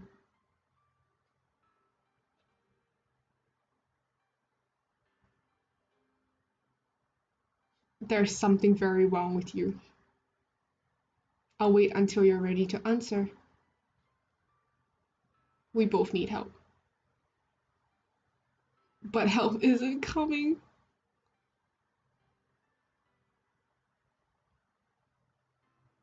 I mean, I mean, Camille is not going to communicate. So it's nice that he's willing to take that step forward. But yeah, yeah, he's right. Help is not coming. So we have to make do with what we have now. Tears started streaming down my cheeks, and I buried my face into the pillow. Yeah, they both need professional help. Please, just call a therapist. Could feel him moving towards me. I hate you. The sound of his movement stopped. I hate you. I hate you. I hate you.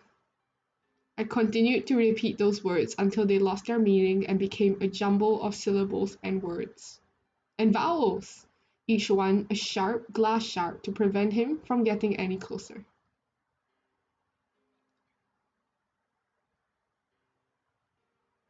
Like, I think people would ostracize Camille for the fact that she's missing an arm, and the wound isn't clean. It looks like something bit it off, and it can't be hidden. And like for him, like yeah, he definitely isn't human. But both of them also have like their own bag of psychological issues. Like Camille, she has a she's very she's starved for affection. She's starved for affection, and she has a fear of abandonment. And I think on some level, Osgood also has a fear of abandonment, but he's dealing more with the sort of don't know what humanity is. Eventually, I fell asleep because of exhaustion. The last thing I noticed was the scent of candy and wine. Yeah, that's Osgood. Every time I see candy and wine, it's Osgood. It's freaking Osgood. Silence. Oh, accidentally skipped. For the next couple of days, we fell into a routine. Every day, he would come into my room and make the most excruciatingly awkward small talk. Just imagine him walking into the room and be like, "The sky is blue today." And she's like, "Oh, okay." And then he just walks out. The most excruciatingly awkward small talk. Walks in. "I touched grass today." Or maybe it's like, "I got you 49 apples instead of 50 apples today." Just, I can't help it. Excruciatingly awkward small talk. Sometimes he would bring gifts. How I responded depended on my mood. "I got you some chocolate." Eat one chocolate and throw the rest at him. Yes.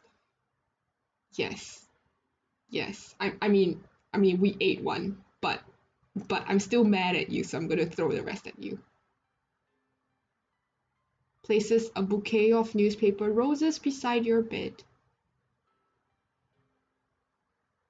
Even your roses are fake.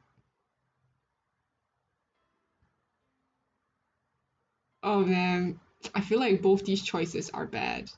He looks upset. Would you like to drown out his voice through sobs? He looks sad. He looks sad.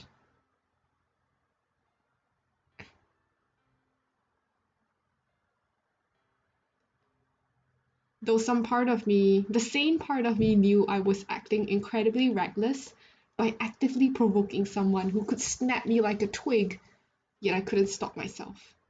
There was a thrill in the self destruction, an adrenaline rush that came from leaping into the abyss without care. Fear. But the biggest reason was to see how much Osgood could take before he finally lost it. Fear. When he finally cracks, we can eventually end this once and for all. Fear! But no matter what I do, he stands there and takes it. If I throw something at him, he'll dodge it and pick it up. If I insult him, he'll ignore it. If I refuse to answer a question or eat, he'll repeat his request over and over again until I gave in out of frustration. I think he really likes her. Otherwise, like, who would be so patient? Unfortunately, he picked a shitty person, and she also picked a shitty person.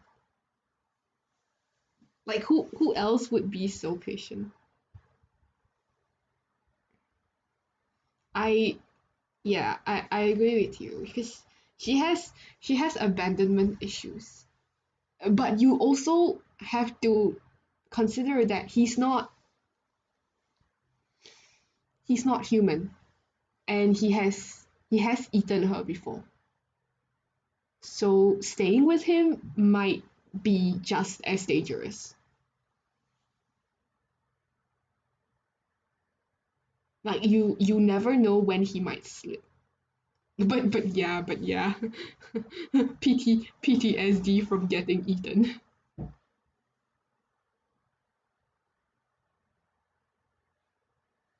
And every day when I wake up, he'll be there, asking pointless questions and giving me useless things. His dogged persistence sometimes tortured me more than the prospect of being eaten alive.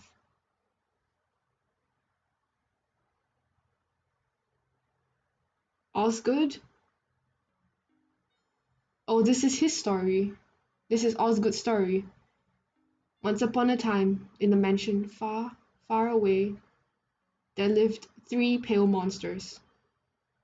The oldest monster was shrewd. He masked himself in the finest human garbs and learned how to wield the power of gold.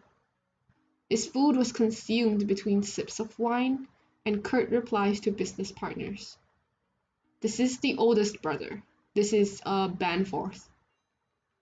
The second monster was charismatic. This is Milton.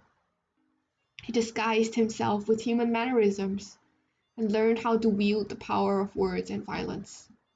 His food was consumed alive with whispers of sweet nothings.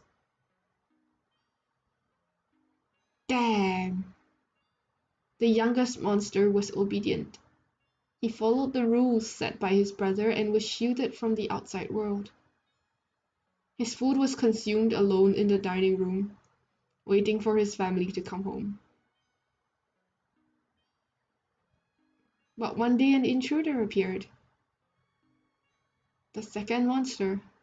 This is Milton. Where did your scars come from? This is this is baby hobo. Oh, I'm gonna shift myself. Uh, there we go. That's baby hobo. Look, it's baby hobo. It's baby hobo. He looks cute. And I suppose your fall had you tumble all the way to the garden while sneaking away bits of meat? Baby hobo. Baby hobo. Are you a masochist or something? Holy shit. Hello, brother, how could you say that about baby hobo?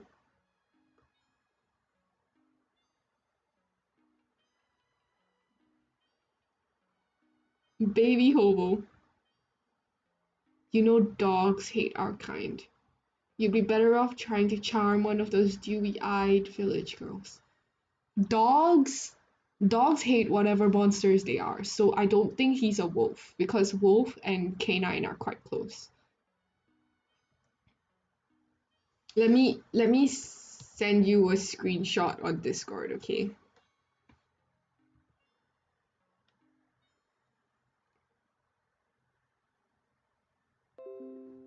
I will just DM you. You can check it out later, but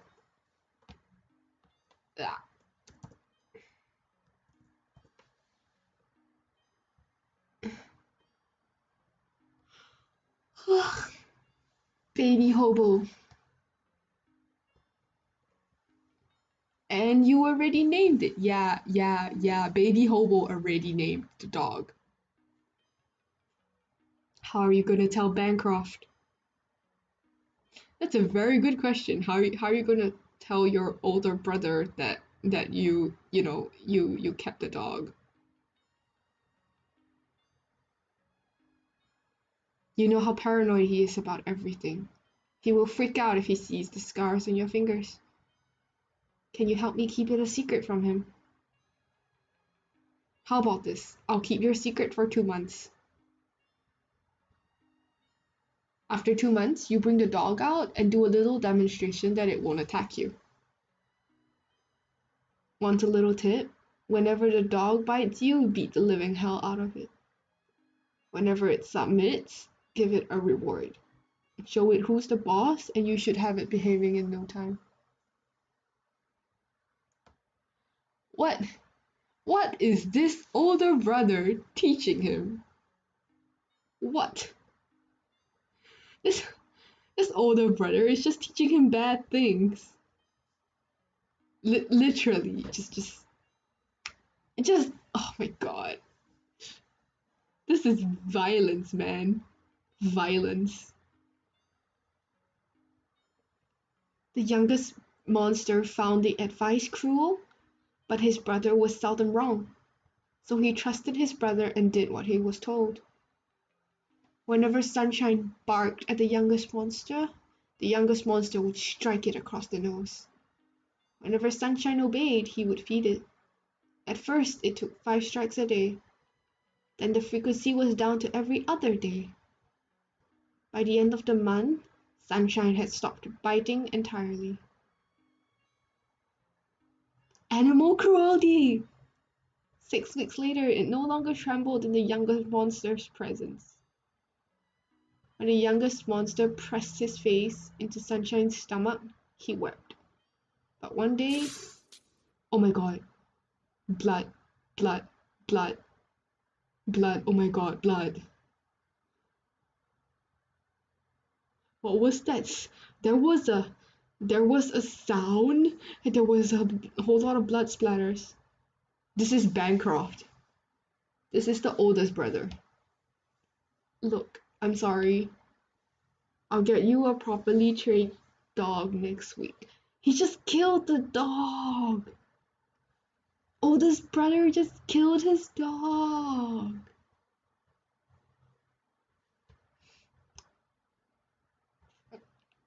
Yeah, the oldest brother smokes. Would you like a husky? Or maybe a Dalmatian? But yeah, he killed he killed Sunshine. Silence. No, I don't need any more dogs. I need to go practice piano right now. The last memory the youngest monster has of Sunshine was scraping her bloody remains off the pristine white floor. Oh my god. Oh my god. No wonder they are both so fucked up. Gonna shift myself back, by the way. But like, no wonder they're both fucked up. Oh my god, traumatizing.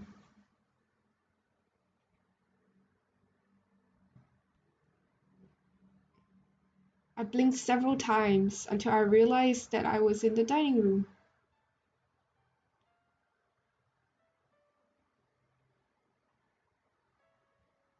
Osgood was sitting 3 chairs away from me, turning something over and over in his hand.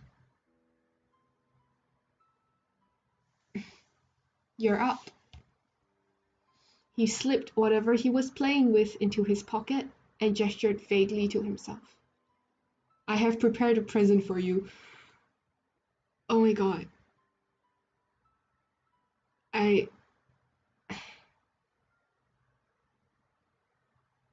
am fearful. I'm gonna save here. Let's erase our earlier save. Yeah. I'm very fearful, so I'm just gonna save. I'm very scared.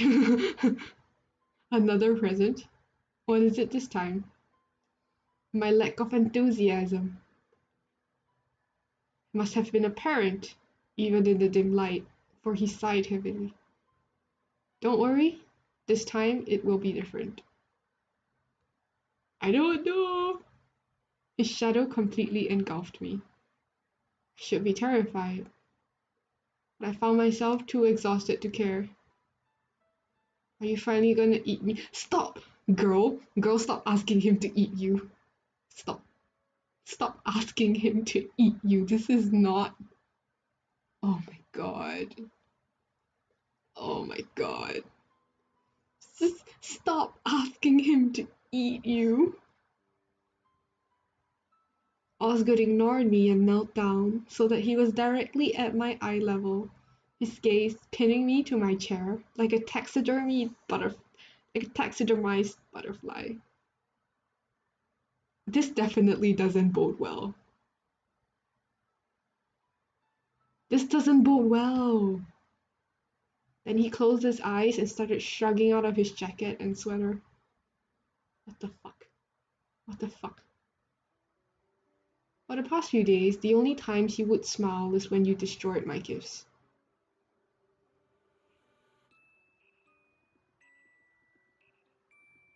It's not happiness, but close enough. He stopped spinning the knife and pressed it into my hand. When I almost dropped it, his fingers encased it. Well, what are you waiting for?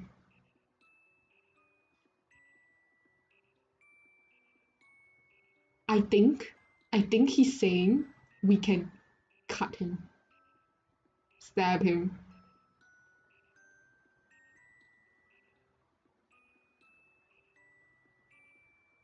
I think he's saying we can stab him. What? Without any. Oh my god, his blood is big! Oh my god! Oh my god.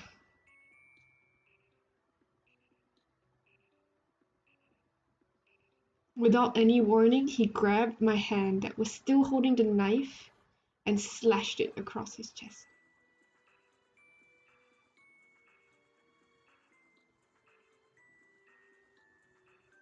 A surreal trail of bubblegum pink started oozing from his wound. The entire room smelled of sweets and alcohol. I couldn't take my eyes off the unnatural color. Osgood's hand was still on mine. This is like Danganronpa blood. This is Danganronpa blood.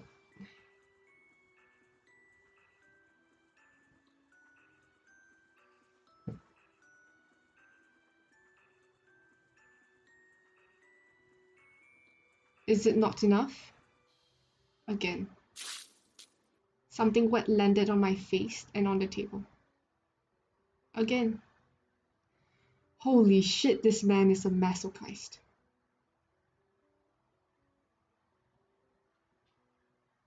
This man is a masochist. It's just going wild.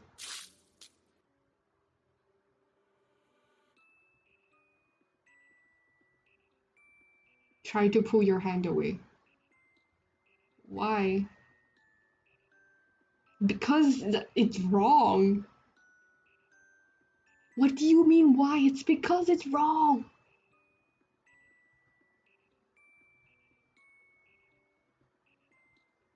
Why are you looking distressed? Because it's fucking wrong, you idiot. Hurting me as much as possible. It's the only other thing you want besides leaving, isn't it? And it's fine. As long as you're here and alive, it's fine. So take it. Oh my god! Oh my god! Oh my god!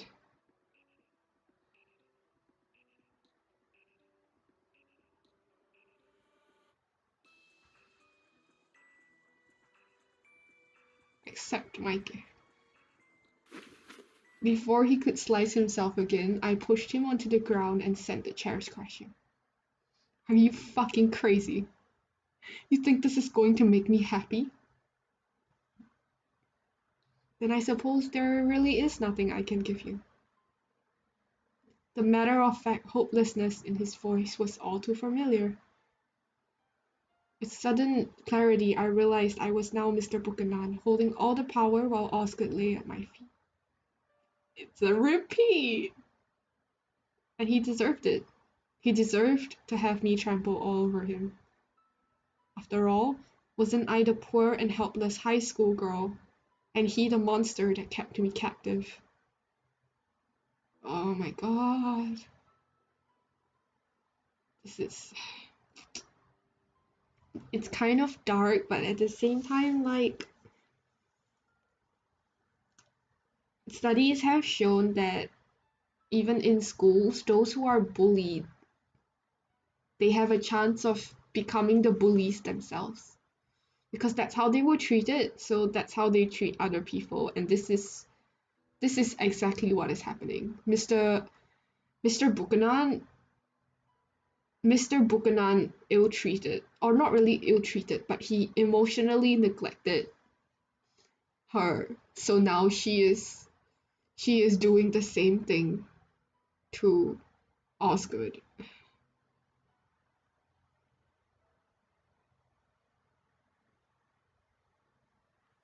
Doesn't he deserve to suffer for as long as he held me here?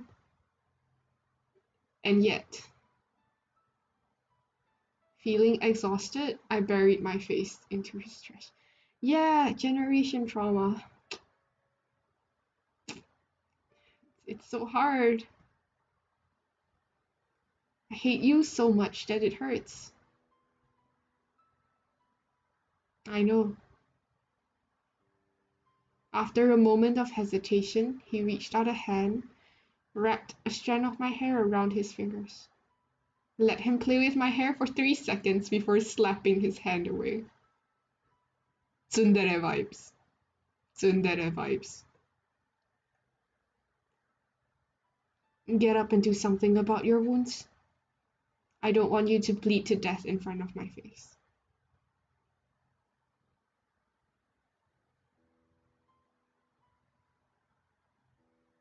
Shizun. Shizun.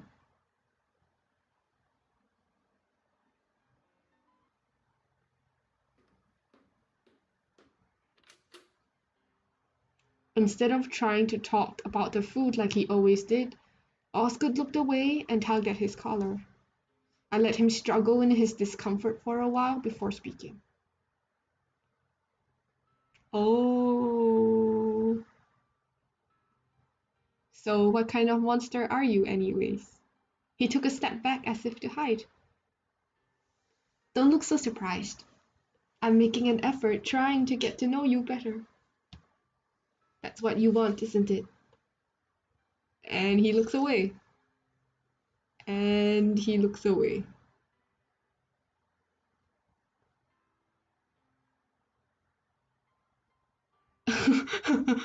Oh my god. So you are a meat vampire of some sort? There's always this cloying sweet smell around you, like old lady perfume. When I kissed you, I literally got high. What was that about? Let's go for the third one. Our saliva has hallucinogenic and pain-killing properties. Vampire. Literal vampire.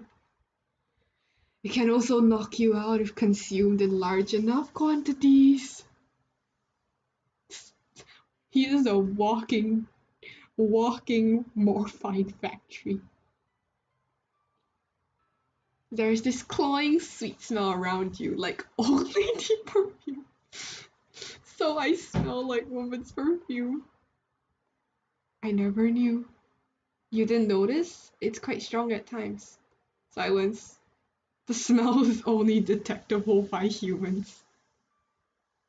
Milton says it makes hunting easier.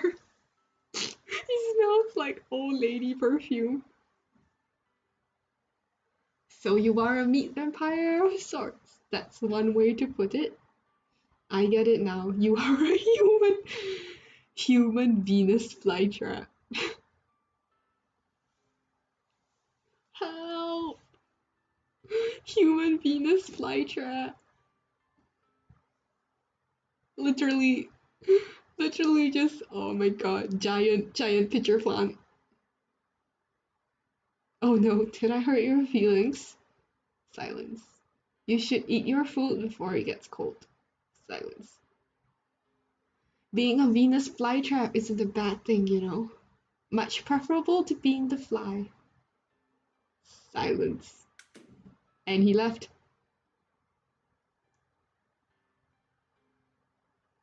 Girl, quit antagonizing him.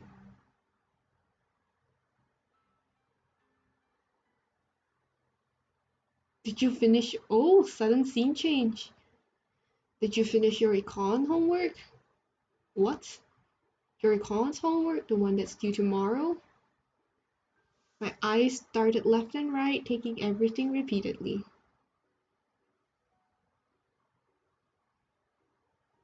I don't know what happened here, but something's wrong. Something's wrong. The ugly line of lockers, the familiar buzz of a busy hallway. My two intact hands. Something is freaking wrong. I'm in school now?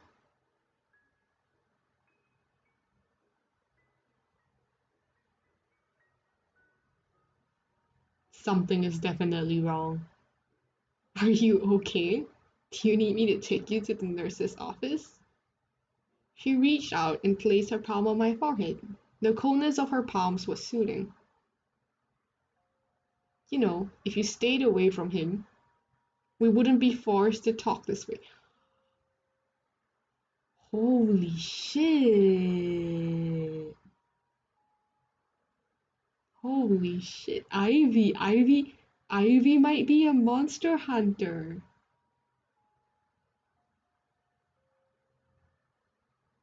Ivy might be a monster hunter.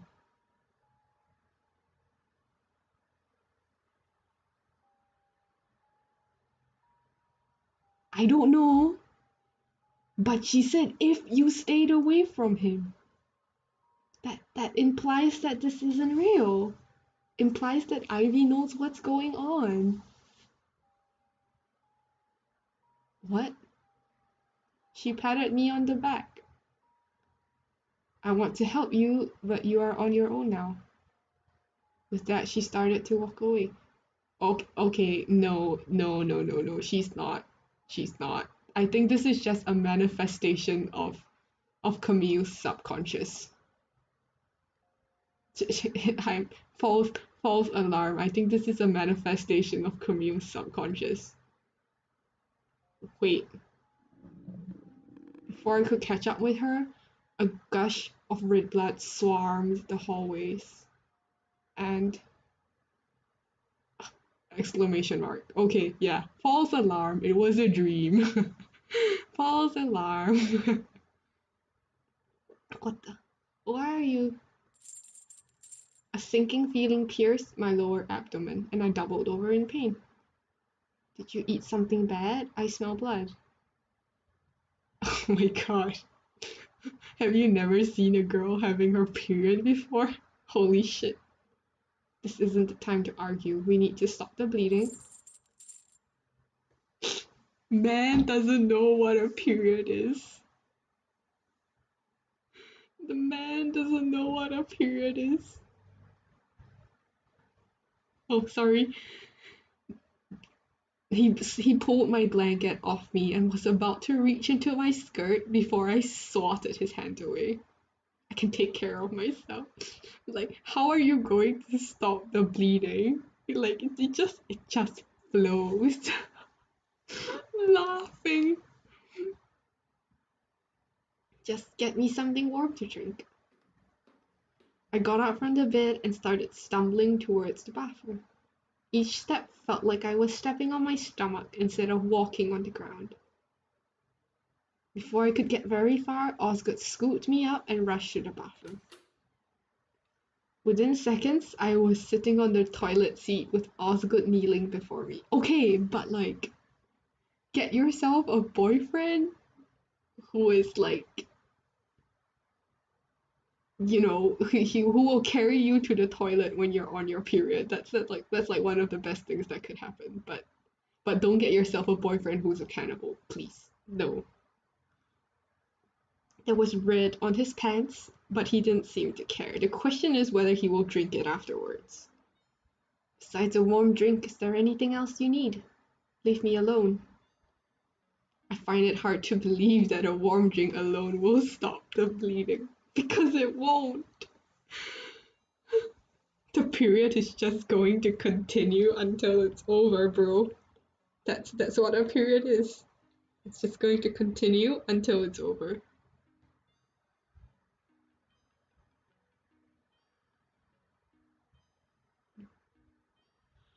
Tell me what you need, or I will be forced to take actions myself. Tampons, ibuprofen, chocolate. Understood. Crying. It's like it's just like shut the fuck up and get me my shit. I'm gonna PMS. I'm a PMSing girl. And he left. Wincing, I started to clean myself up. Just like get me my chocolate, you hobo.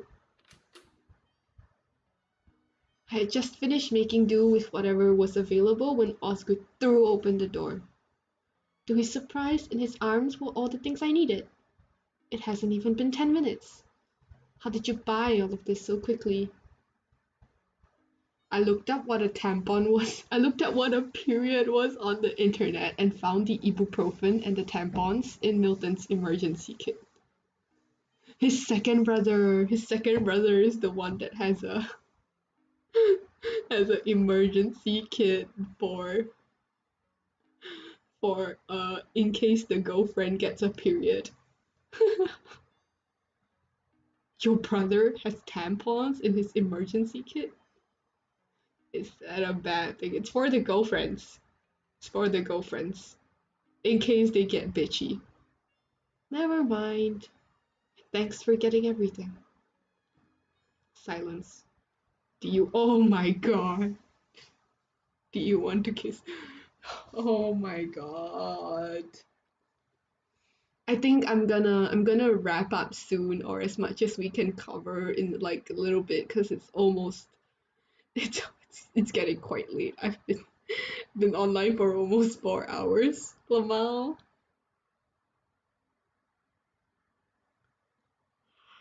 But honestly, Osgood, like you don't ask a girl on her period while she's bleeding into the toilet bowl if she wants to kiss. Like come on, she's bleeding into the toilet bowl. She hasn't even put the tampon in, and you're just like, do you want to kiss? No, she's bleeding. She's literally bleeding. Why do you want to kiss?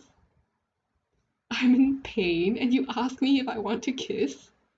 Exactly. You have such questionable decisions, Osgood. Osgood sighed and pointed to his mouth. Painkilling properties. Oh, right. Right. Painkillers. The walking pharmacy. I can give it to you in a bottle as well. Whatever works for you. I was about to reject him when another wave of pain coursed through my body. Osgood is just a walking pharmacy at this point. It's just like would you rather have his saliva from a kiss, or would you rather drink it from a bottle? Like nah, you don't get any other option. Disgusting. I guess the ibuprofen isn't working fast enough.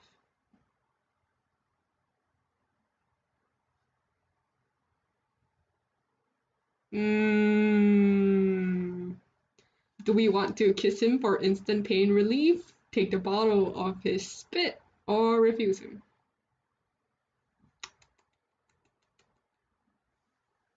Let's let's be nice to him. Let's be nice to him. We'll kiss him for some instant pain relief. Because let's face it, we were kind of mean to him, so we have to make it up to him. Oh, I should have saved it. Then we could see the other. Wasted. I forgot to save.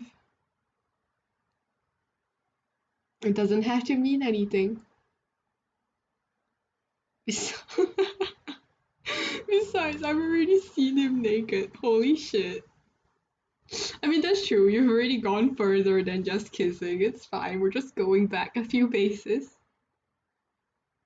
The most neutral thing is like not accepting the pain relief, but like, what if he forces you to accept it anyway?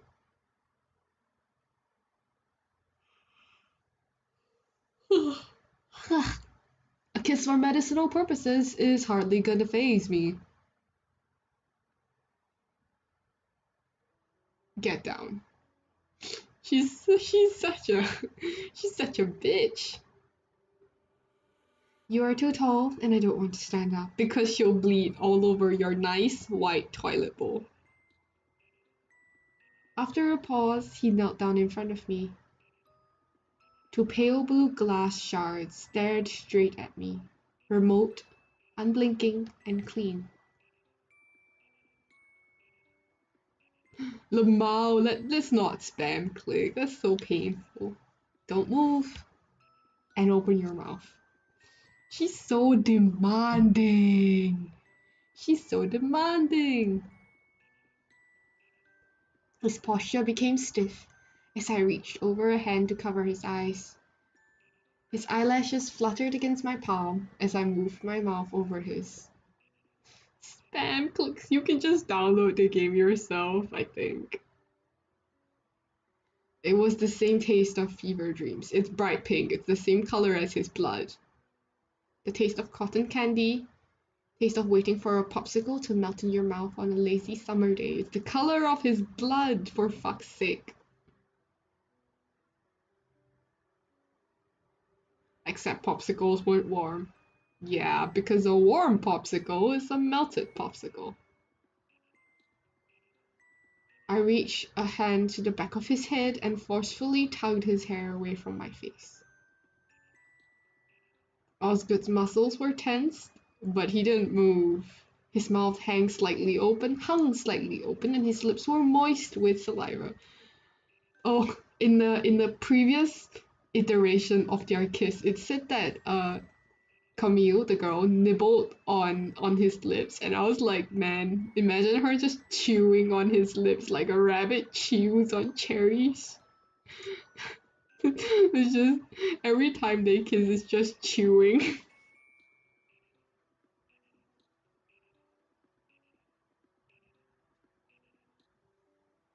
What is wrong with me? Nothing. Absolute silence.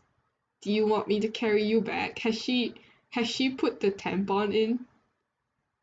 Because if she hasn't and you carry her back now, she's just gonna drip blood all over your carpet. I hope she put the tampon in.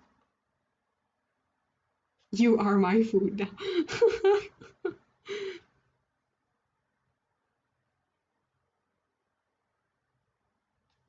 Yes.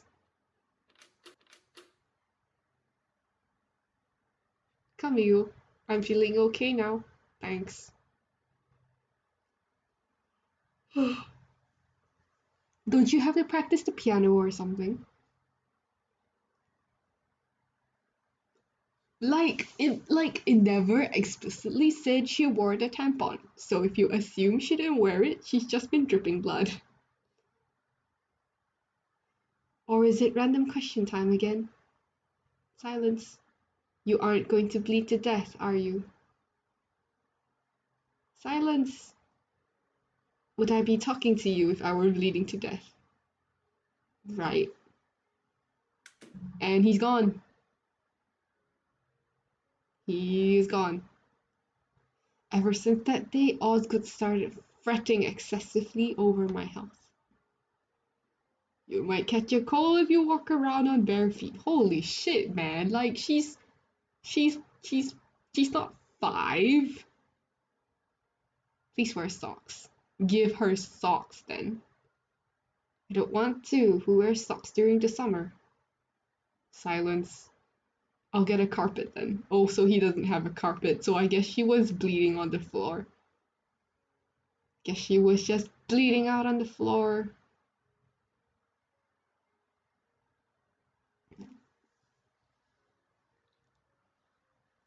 That's a lot of vegetables. I read that having a balanced diet is important for humans in general. Uh, 5 portions of rice, 4 portions of fruits and vegetables, 1 portion of meat and meat alternatives. Yes. It's best to eat a variety of different colored food. Yeah. What if I eat red chocolate, orange chocolate, yellow chocolate, green chocolate, blue chocolate, purple chocolate, pink chocolate? It's a variety of different colors.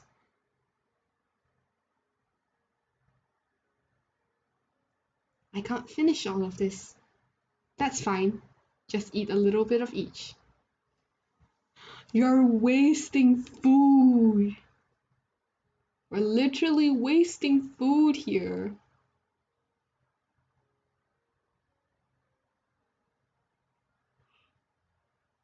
Are you warm enough? Are you still in pain? Are you eating enough? Are you okay? From the moment I woke up to the moment I closed my eyes, I was assaulted by the most tedious form of care and attention that I had ever experienced. This girl seeks attention and now she's getting it. I hope she's happy. I hope she's freaking happy.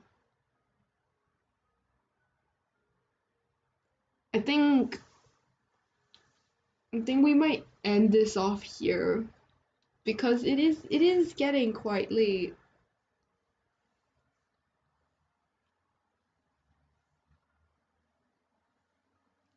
Yeah, you are absolutely right. It's like an awe moment, but it's also like an moment. Alright, let's save this.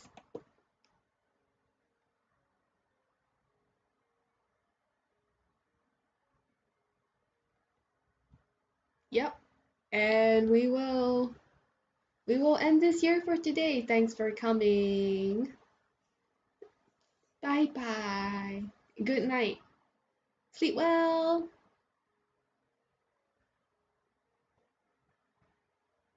Yes.